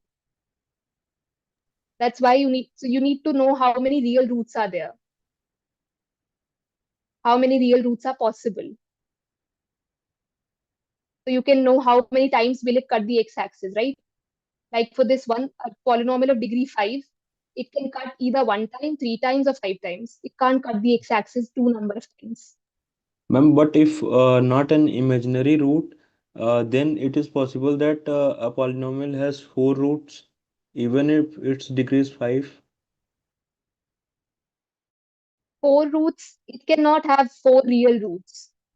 Ma'am, If why? the It degree can is have 5, 4 real roots, but including multiplicity, it cannot have 4 real roots. That's what you're saying, no? Including multiplicity, it cannot have 4, but it can have 4. yeah, it can have, if you're talking about this, we're talking about counting multiplicity. We're not talking about individual roots. It can have 4 roots, A, B, C, and then if you have A, B, C, D roots of this Px of polynomial and its degree is 5, that means one of these roots is repeated one more time. So either Yes, it's ma'am. this root repeated twice, or this one, or this one, or this one. Okay, let's come to the other point then. Let's solve this one. So to solve this one, what you can do is instead of x square, because we don't know how to solve this X equation square with equal It degree is to 4, a minus Z. you can b, take the whole square 4 form. equals to t square. Hmm. Yeah, you can do that too. But it's for someone who cannot directly see this thing, you can just substitute t square minus 8t plus 16 and then solve this quadratic equation. So you'll get the value of t, right? But that t is equal to 4. 4. t is 4 here, and it's repeated twice. Yes, ma'am. Yeah. Multiplicity is 2. Okay. So you'll have 4. T is 4, so we're substituting x square equals t, right? So your x square will be 4. It will give you plus minus 2. That Yes, means ma'am. your plus minus 2 is it's likely this thing.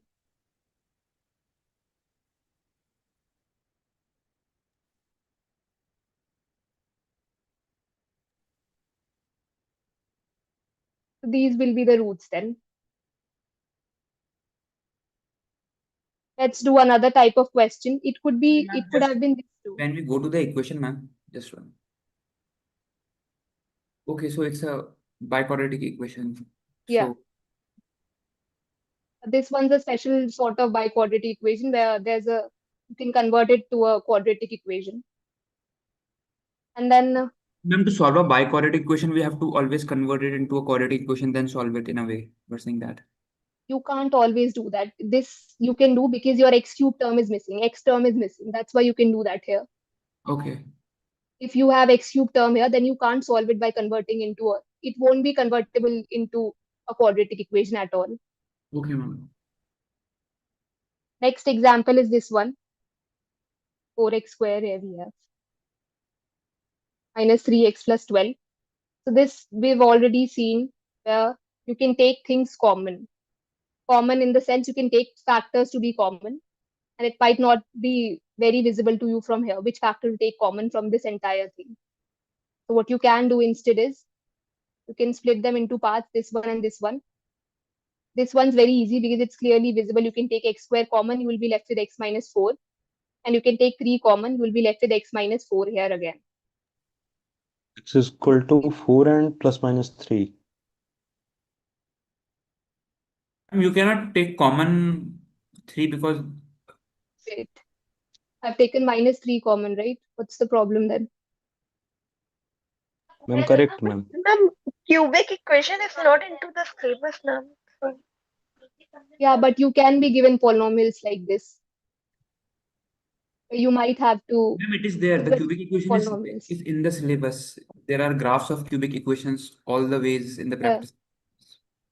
X minus 4 equals to 0. Now you have it in this form. So your one root is 4 and the other two roots are root 3 and minus root 3. Here it's very easy because you can take minus 3 common Yeah. from the totem, else we have to do the long division method or something like that. Otherwise, you'll have to guess one root from here. Yeah, ma'am. I hit and trial. So the other method is that only. The other method is hit and trial. Just try to put things in this thing and try to find one root. If you're able to find one root, let's say one root is let's say you've been able to guess 4. There's no way you can guess root 3 and minus root 3. So you can only guess some natural numbers like 0, 1, 2, 3, 4, up till 4, 5, you can guess. Or you can check them by putting in this equation. So let's say you have figured out that one root is 4. And what you can do is you can divide this entire polynomial, this thing, let's call it px, by x minus 4, right? And then you will be left with a quadratic polynomial of this form, ax squared plus bx plus c. And you know how to find the roots of this one. That's hit and trial is not a very reliable method anyway. You might not be able to find any root from it. Okay. And then, so for graphing, what we need is, if we need to plot a polynomial, so first thing we need is zeros, right? And then second is zeros are x-intercepts. Same thing. Second thing is y-intercept. Where does it intersect the y-intercept? And then next up you'll need, where does it turn? So your turning points you'll need, right? To draw a rough sketch of a polynomial, you need turning points, y-axis, where it cuts the y-axis, the x-axis, and where does it turn? Where does it change its direction? These are the three major things that you need to know. So we've already discussed the zeros part. Y-intercept part is very easy. If you've been given a polynomial, let's say a0 plus a1x, so on till an xn, then the y-intercept of this thing is the y-intercept in this. That would be a naught. Yeah. A0, the constant term will be the y-intercept. And this is another thing that you need to know while plotting the graph. And then, what was the number? Or we have already discussed, right? This is fifth one, y-intercept. And then sixth is whether, so two things are possible with a root, right? If you have a root here, that means it cuts the x-axis. So either it just bounces back like this. This is also this all. If you have something like this, then at x equals to this, say a, you have y equals to 0, right? That's also possible, and this is also possible, right? So either it will cut the x-axis, pass through it, or it will just go back from here, right? So, or it can be something like this too. It might not always be the straight thing. So how do you, so what, there's, if you see something like this, where you know that this A is a root, right? If you have something like this, where it touches the x-axis, it's touching and then going back. This is a root, right? So what do you think should be the degree of this root? Even degree. Some even degree. Even degree, and why should it be an even degree? Because So it's maybe not point cutting A, more, that's cutting graph again. it's not cutting the graph, that's why it should bounce back, that's right. But what's the logic behind it? And if graph cuts again, then its root will then at cutting point it will consider a root. Okay, Ma'am, the it is main creating a reason is, hyperbola. It's, ma'am, it is creating a parabola. That is the it's creating a parabola, or more precisely, you can say that it only has positive values. So if you have something like this, you're bound to have negative values too, right? If Yes, you'll ma'am. put x equals to a, you'll get 0. If you'll put x less than a, you'll get this negative. So the value should be negative, but you always get a positive thing here. That means the power is positive. The power is even. That's making the entire thing positive. It's either 4 or 2 or something. So the reason it's because this never takes negative values. That's the simple reason. That's why this is even degree root. And this one, because it does take both positive and negative values, that's why it's an odd degree root.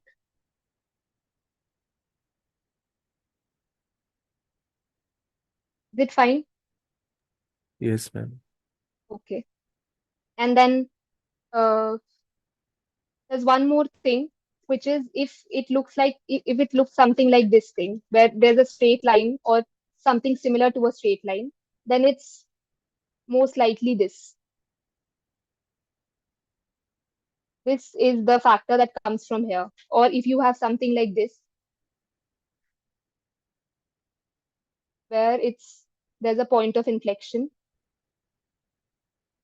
this thing, then it's 3, but it could be 5 as well. So what happens is, if you have x minus this, this can happen in this manner. So it happens here. And what's the difference here? Each time you're getting closer to the x-axis, right?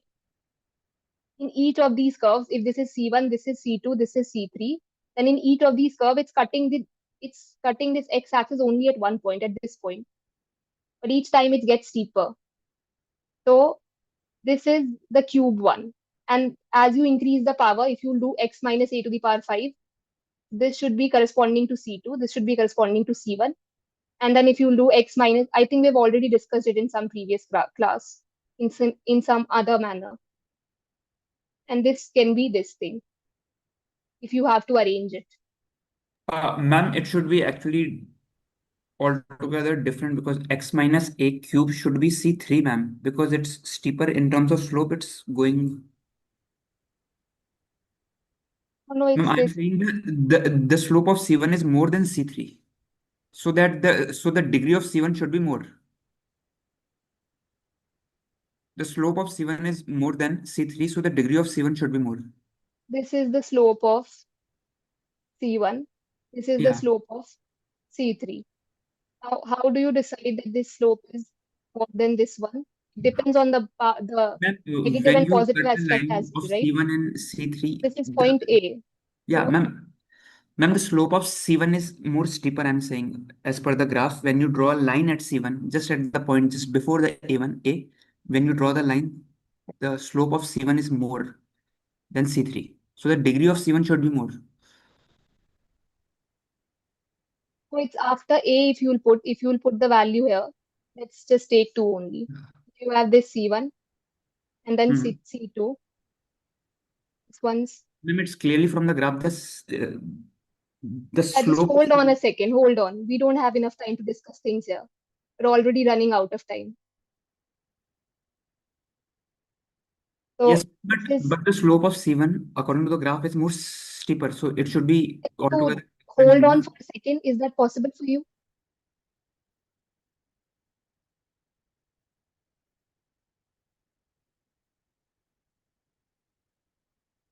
So for the if you will substitute something less than A, if this is A, the more distance it is from A. So if you'll put something far away from A, this will be something positive, right? So if you'll put something here, this is less than A. So this term is going to result in something negative. It doesn't matter because it's square in power 6 here.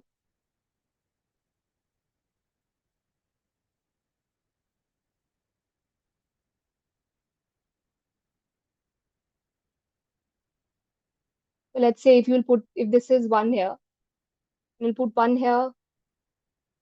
This is 1 minus A, and then this should be more. So, and tan is an increasing function.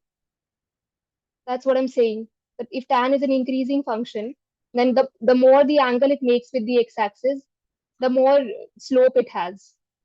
So because this is going to have more slope, that's why this should be the steeper one.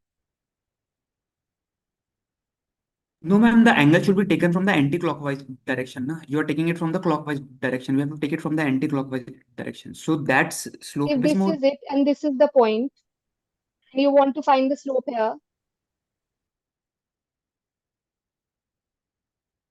hold on. Yeah, we're taking angle from here only. Which one do you think is making more angle with it, with this positive x-axis? Ma'am, you consider x ki power 4 and x ki power 2 just to make it simpler. Just take two graphs, x ki power 4 and x ki power 2. You'll get to know it. Which angle is steeper? If you will do x square, okay, let's put 1 here. Let's plot it. You will get 1. If you will put 2,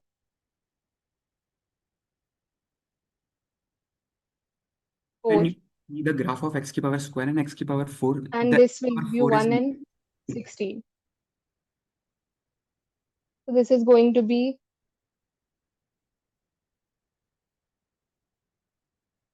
this one. This is going to be x square 1, and this is going to be x to the power 4 1. No, this is going to be x to the power 4 1, and this is Yes, going to ma'am. be, Yes, ma'am. That is my point.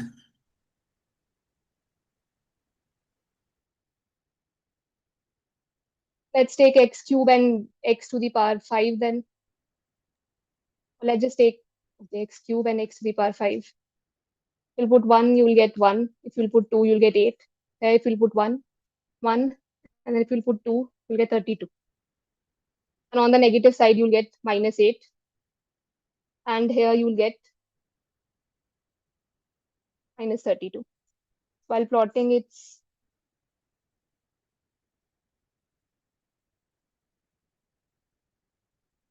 one, it's 1. At 2, it's going to be, let's say this is 2. This is going to be 8. And this is 32. So for minus 2, it's minus 32 and minus 8. So it's going to be this point, this point.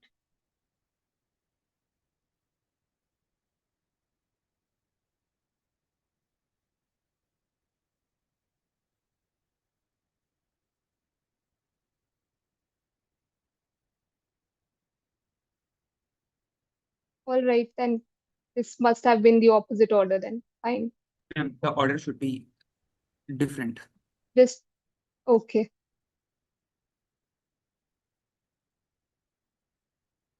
Take the opposite order, and this is C3, this is C1, and this is C2, this is C1. Yes, ma'am.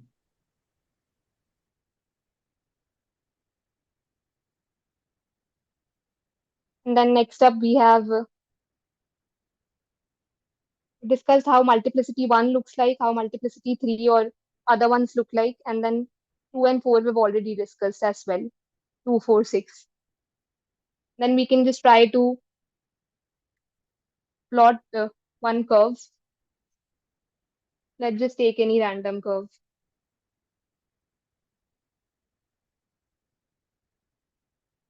And x minus 2 plus 2 square. So this is it. And we've, okay, one thing we've forgotten is while trying an example, we should have all the tools. So one thing that we're forgetting is the end term behavior. So your end term behavior is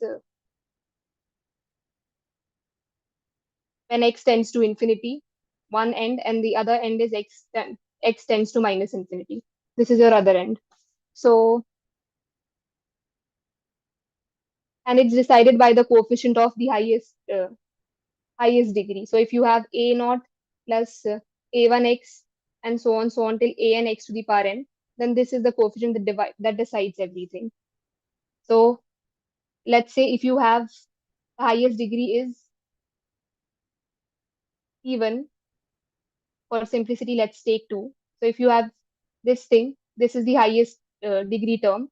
And if a2 is greater than 0 for even, let's just take n in general only, a and xn, and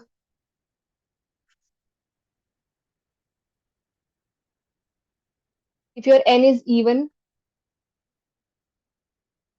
and in this too we have two cases.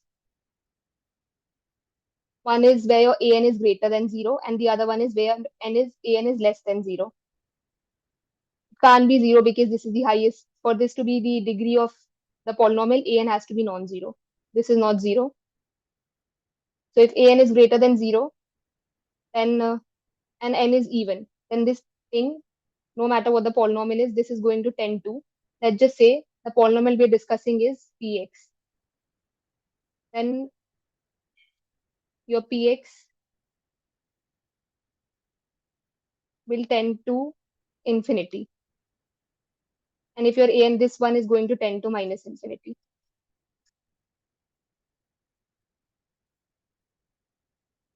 An is greater than 0, n is even, yeah, right. So if x tends to, this is for x tending to infinity.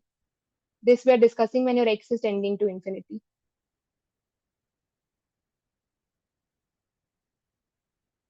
Ma'am, have you written here a n not equal to 0? This is also the condition, ma'am. Yeah. N is odd. And if n is odd, then it's the opposite. If an is greater than 0, so if this thing is odd and an is greater than 0, so this will give you, if x tends to infinity, this will give you positive. But if it's even, then, yeah. If n is odd, then your, and a and b have taken to be greater. So this is greater than 0, this is odd. And then if x tends to infinity, this is positive again. This will, px will tend to infinity in this case. In the other one, when an is less than 0, Ma'am, we can also consider for x tends to minus infinity. yeah, we'll do that. Let's first do for x tends to Oh, infinity. I just want to make sure that there's no mistake here in these things. If n okay. is even, then for x tending to infinity, this term is positive. This we have taken to be positive. So this entire thing will be positive. So it's plus infinity. And then for an less than 0, this thing will be negative. Yeah, this will be the same. This will tend to minus infinity. But for x tending to, okay, you don't even have to make a bifurcation here. Or x tending to infinity, we are getting the same cases. So you can club these two together. You can just simply say this thing because it doesn't really depend on even and odd. We'll have two cases, this and this. But if your x tends to minus infinity, then you will have to make cases. The first one will be an or n even. So in case of even, you will have two things, an greater than 0, an less than 0. So because your n is even, that means this thing is even. So x tending to minus infinity would give you this term positive. Even if you put something negative here, let's say you have x square. And even if you'll put something negative here, you're going to get positive only. So this thing is going to tend to infinity. And this thing is going to tend to minus infinity. But for odd, it changes. For an greater than 0,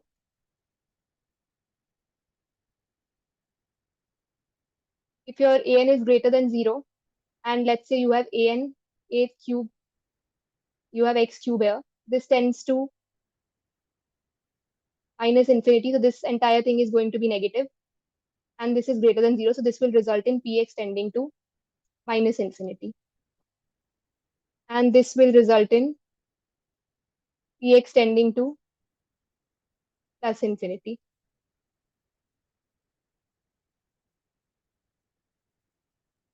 Is this clear?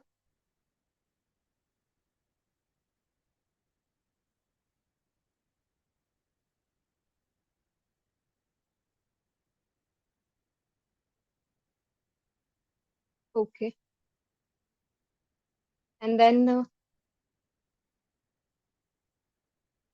we didn't discuss the number of turning points. So the maximum number of turning points of polynomial with degree x, if you have px and the degree of px is say n, then the number of turning points it has is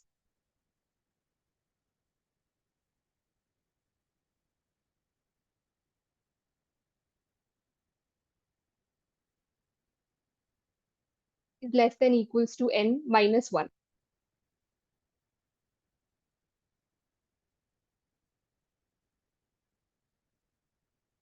This is one thing.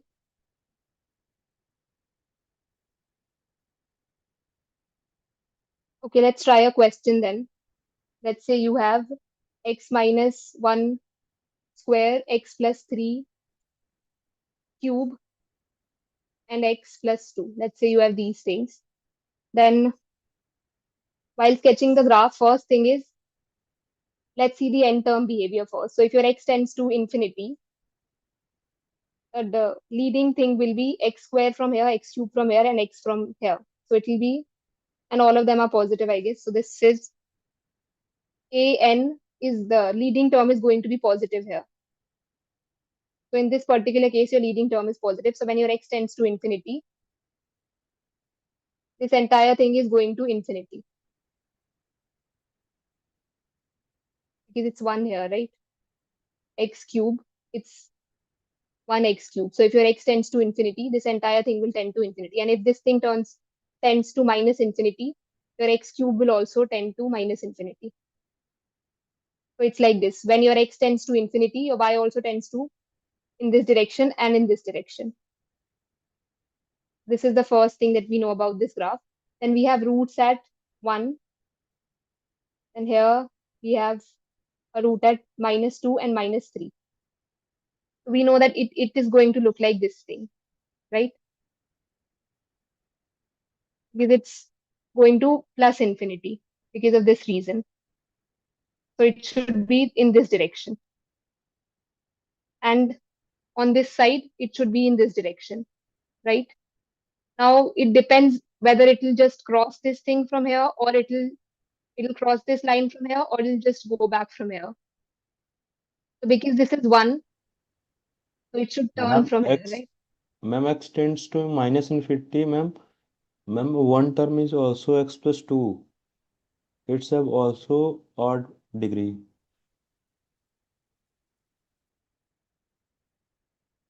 Okay, we're just Ma'am, x plus 3 whole cube x and to the x power plus 2.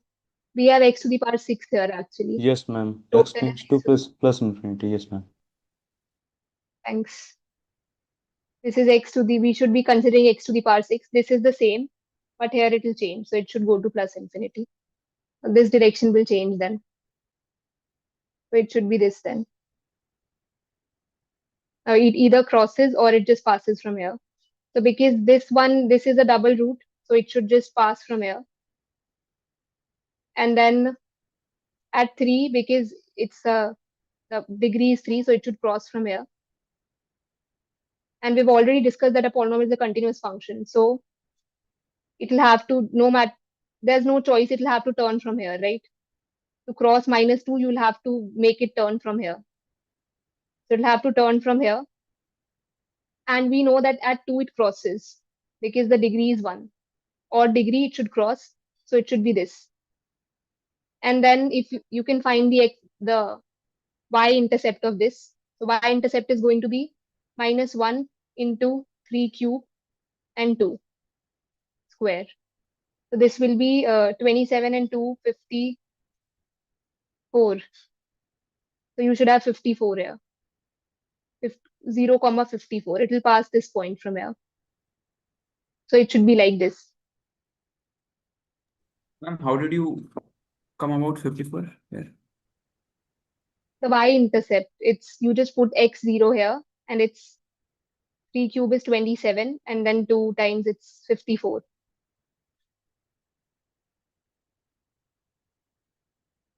Just put x0 here. That's it. Okay, ma'am. Okay.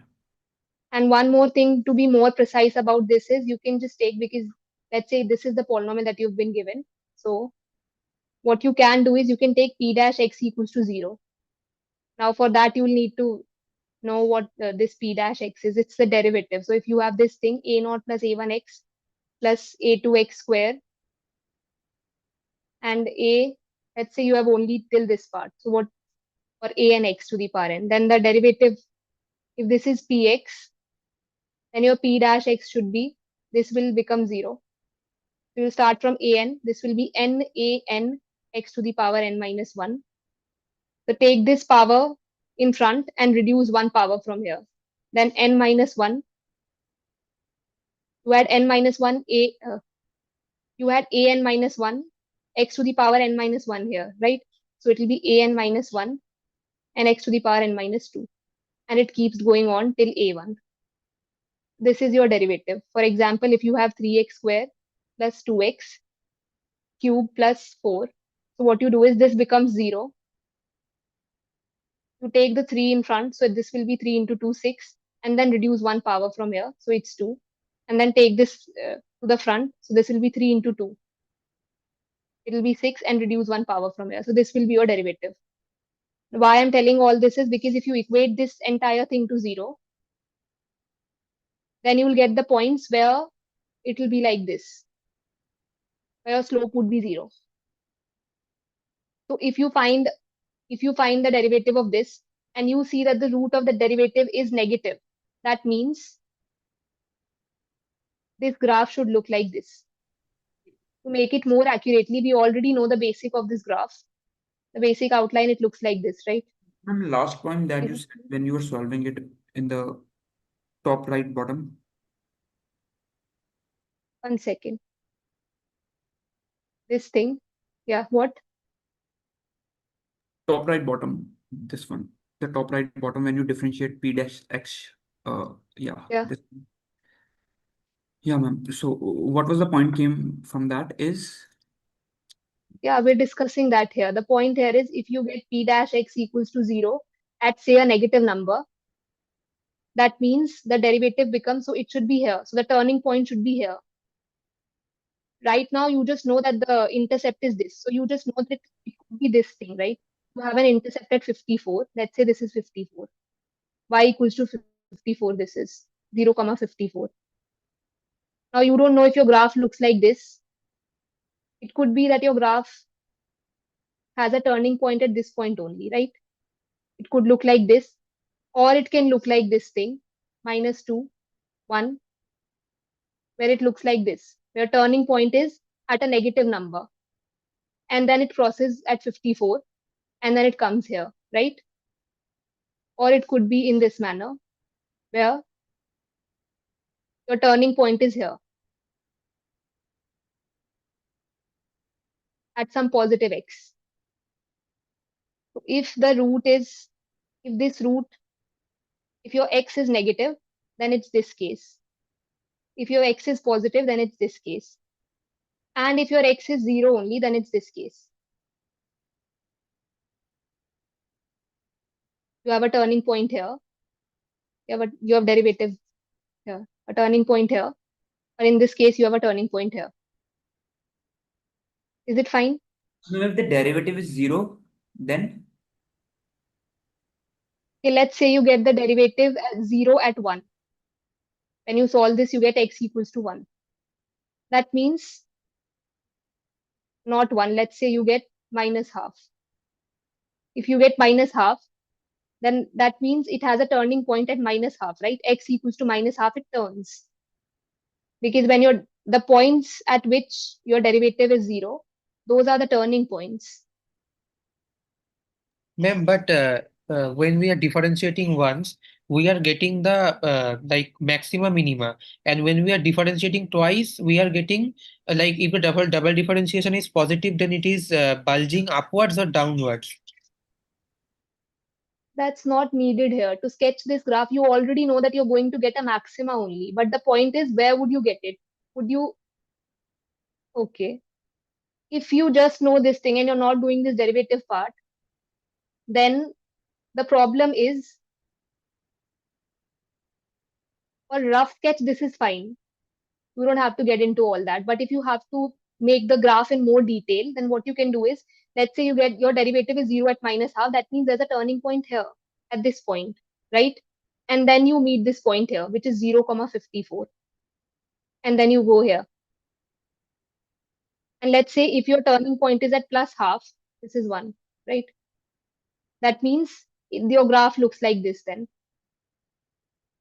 It has a turning point at half. If your derivative is 0 at half instead, then it should look like this one. Or if your derivative is 0 at x equals to 0, then it should look like this. Then you should have a turning point at x equals to 0 here. That's all. Is it fine? Yes, ma'am. Yes.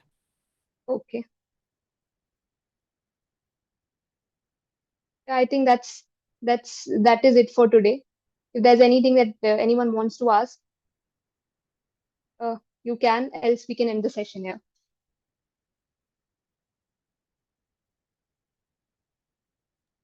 so ma'am, you were saying the derivative part a little bit confusing. Can you repeat just the last thing, the derivative thing? When you were saying the derivative, the last part. This one, Just the derivative thing. How did you control that? this thing. Okay, the point is derivative gives you the slope. So when your slope is derivative 0, let's say at half, you get the derivative to be 0. That means your slope is 0 at that point. That means you have something like this. Either it's this thing or it's this thing, because your slope is 0 there. So at point half, at x equals to half, there'll be a turning point here. Or at x equals to half, either it will be like this or it will be like this. So if you have your derivative equals 0 at half, that means you should have the turning point here at half on the positive side. That not necessarily true, I guess, because if we double differentiate it and if it comes positive, then it is upward graph. In this case, it's already it is true. In this case, it is true because We got maxima or only. else you'll have because else what will happen is if you won't do this, you have -2 here and you have 1 here. So this thing is only possible. You can't go downwards because your graph is already going upwards and then from here it's going downwards. Okay, ma'am. So you are saying because we know the point -2 and 1, and in between there is 1. So in between half. So you can graphically we can say that it is at half. It is going downward only. Yeah. What is that now? Yeah. My point is that, ma'am, if we double differentiate it, if it is positive, then it is a downward graph. That is You also don't one. need to do that. Because in this case we already know that you do double derivative when you need to find out if it's a maxima or a minima, but you don't need that here. You already know that it's going to be a maxima. Yes, ma'am. If you want to do the double derivative, you can. And this is also not possible because then you'll have more turning points. You already have had, because the degree is 2, it's 6, so you can not have more than 5 turning points. So one is here, one is here. You only had 3. Okay, so it's also possible that you can have this thing. in this graph, what happens is this graph might not look like this one because the degree is 6 and the maximum number of turning points can be 5. But you've only figured out 3 turning points, one, this one, and this one, and then this one. That there's a possibility that you might have this to be true as well. And this can be true because there will be one non-real root. You are saying that.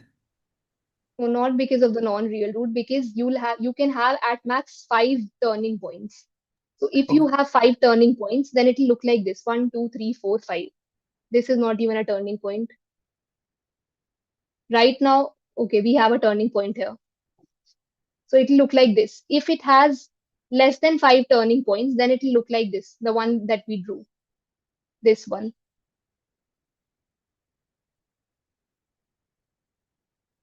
That also you can find from the derivative. If your derivative have 5 real roots, then it will look like this thing. Now, because your derivative's degree is going to be 5, that means it can have either 1 real root or 3 real roots or all real roots, 5 real roots. So either you can have, we already have had 3 turning points, 1, 2, 3. Either you can have 3 turning points or 5 turning points. So this is also possible. Ma'am, odd number of, why odd? Like 1, 3, 5. Because we discussed, no, that if your p dash x degree is 5, degree of p dash x is 5. So the number of real roots you can have is either 1, 3, or 5, because the complex roots appear in conjugates. Oh, okay, ma'am, understood. Yes. Okay. Okay. Can we end the session here if it's done? Ma'am, one thing, you are just the one point you made that if there is a polynomial of degree n, so the number of turning point maximum would be n minus 1. That is all, no? Yes. It cannot be of the degree. Suppose if the degree of the polynomial is 6, it cannot have 6 turning point. It can have No, it maximum can't have. five Yeah. turning point only, no? That is the only point, yeah. Okay. And I think if we can end the session here then. Okay. Ma'am, one last thing. Like we for these things like turning points at max, these things. Ma'am, we like in the lectures, video lectures, there was one thing theorem, that is the intermediate value theorem. So like we use that to get the turning points. No, it's the intermediate. Let's discuss that too then. Intermediate value theorem, for if you're discussing only for polynomials, it's a general theorem, by the way, for continuous functions. But let's discuss it for polynomials only. If you're discussing intermediate value theorem for polynomials, what it says is that if you have, let's say you have a point A and a point B, where FA or your PA polynomial is greater than 0 at A and it's less than. So if your polynomial has different sign at these 2 points, your polynomial is either greater than 0 or less than 0, or here, this. And these are corresponding to each other. If you're taking less than here, it should be, if you're taking greater than here, it should be less than here. If you're taking less than here, then it should be greater than here. If that happens, that means you will get a point between A and B. We don't know which one's greater. So you will get a point between A and B, C between A and B, such that your PC is 0. That's what it says. So Yeah, it says that if you have a positive that means value here, that it has at least 1 point or just 1 point. oh no, it has at least 1 point. It can have more than it can be like this. Or it can be just like this. If this is point A, this is point B, let's say, then if at A you have positive value, B you have negative value, and you know polynomials are continuous. So there's no way but to cross this line. Otherwise, you'll have to lift your pen. So that's why there should be a point in between A and B. Let's call it C, where your polynomial will give you 0 value. That's what your intermediate value theorem says. That's all. So it's not Okay. for turning points necessarily. Understood, ma'am. Thank you, ma'am. Okay. So, ma'am, this It theorem is will, there should be 1 point so that the polynomial has become 0. That's all. yeah. Not turning point. It doesn't have, I mean, you can use it somewhere to find, it doesn't really help with turning points. It just tells you that there is a root between these two, positives and negatives. That's all.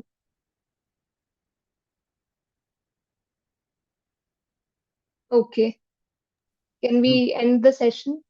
If Yes, Ma'am. ma'am. yeah. Ma'am, you have told that, ma'am, polynomial of degree 4 have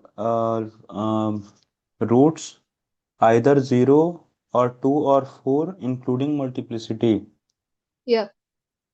But if, ma'am, if a polynomial will x minus 1 whole power 0, then Yeah, that's why I said including multiplicity. So you only have one root, yes, but the ma'am, multiplicity is 4, right? 4. That's Yes, why I ma'am. said, yeah, you have to count the multiplicity. That's why I had written counting multiplicity. Ma'am, you told that, ma'am, it have 4 roots. Yeah, Or, 4 roots counting multiplicity. That's why I've repeated it several times. ma'am, 0 roots, 2 roots, and 4 roots, including multiplicity. Yeah, Ma'am, here 1 root, including multiplicity, 4. yeah. One root, so that's why we count it as 4, because we're counting the multiplicity too, and multiplicity is 4. So if you have something like this, x minus 4, with this power 4, and x minus 2 with power 2, then though the total roots are 2 here only, but counting multiplicity, there are 6 real roots, right? Yes, ma'am. So that thing would be taken as 6, counting multiplicity. Anything else? Ma'am, if x minus 1 power 3 and x minus 2, then X minus 1 power 3 and x minus 2. x minus 2. Then you have 4 roots, right? 4 roots counting multiplicity. Ma'am, Roots are only 2, 3. but counting multiplicity is 4. Yes. Okay, ma'am.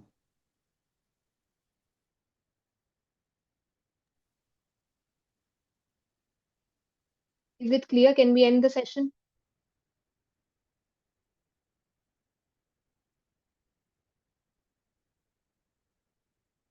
Okay. Thank you for joining, guys. We'll end it here. Thank you, ma'am.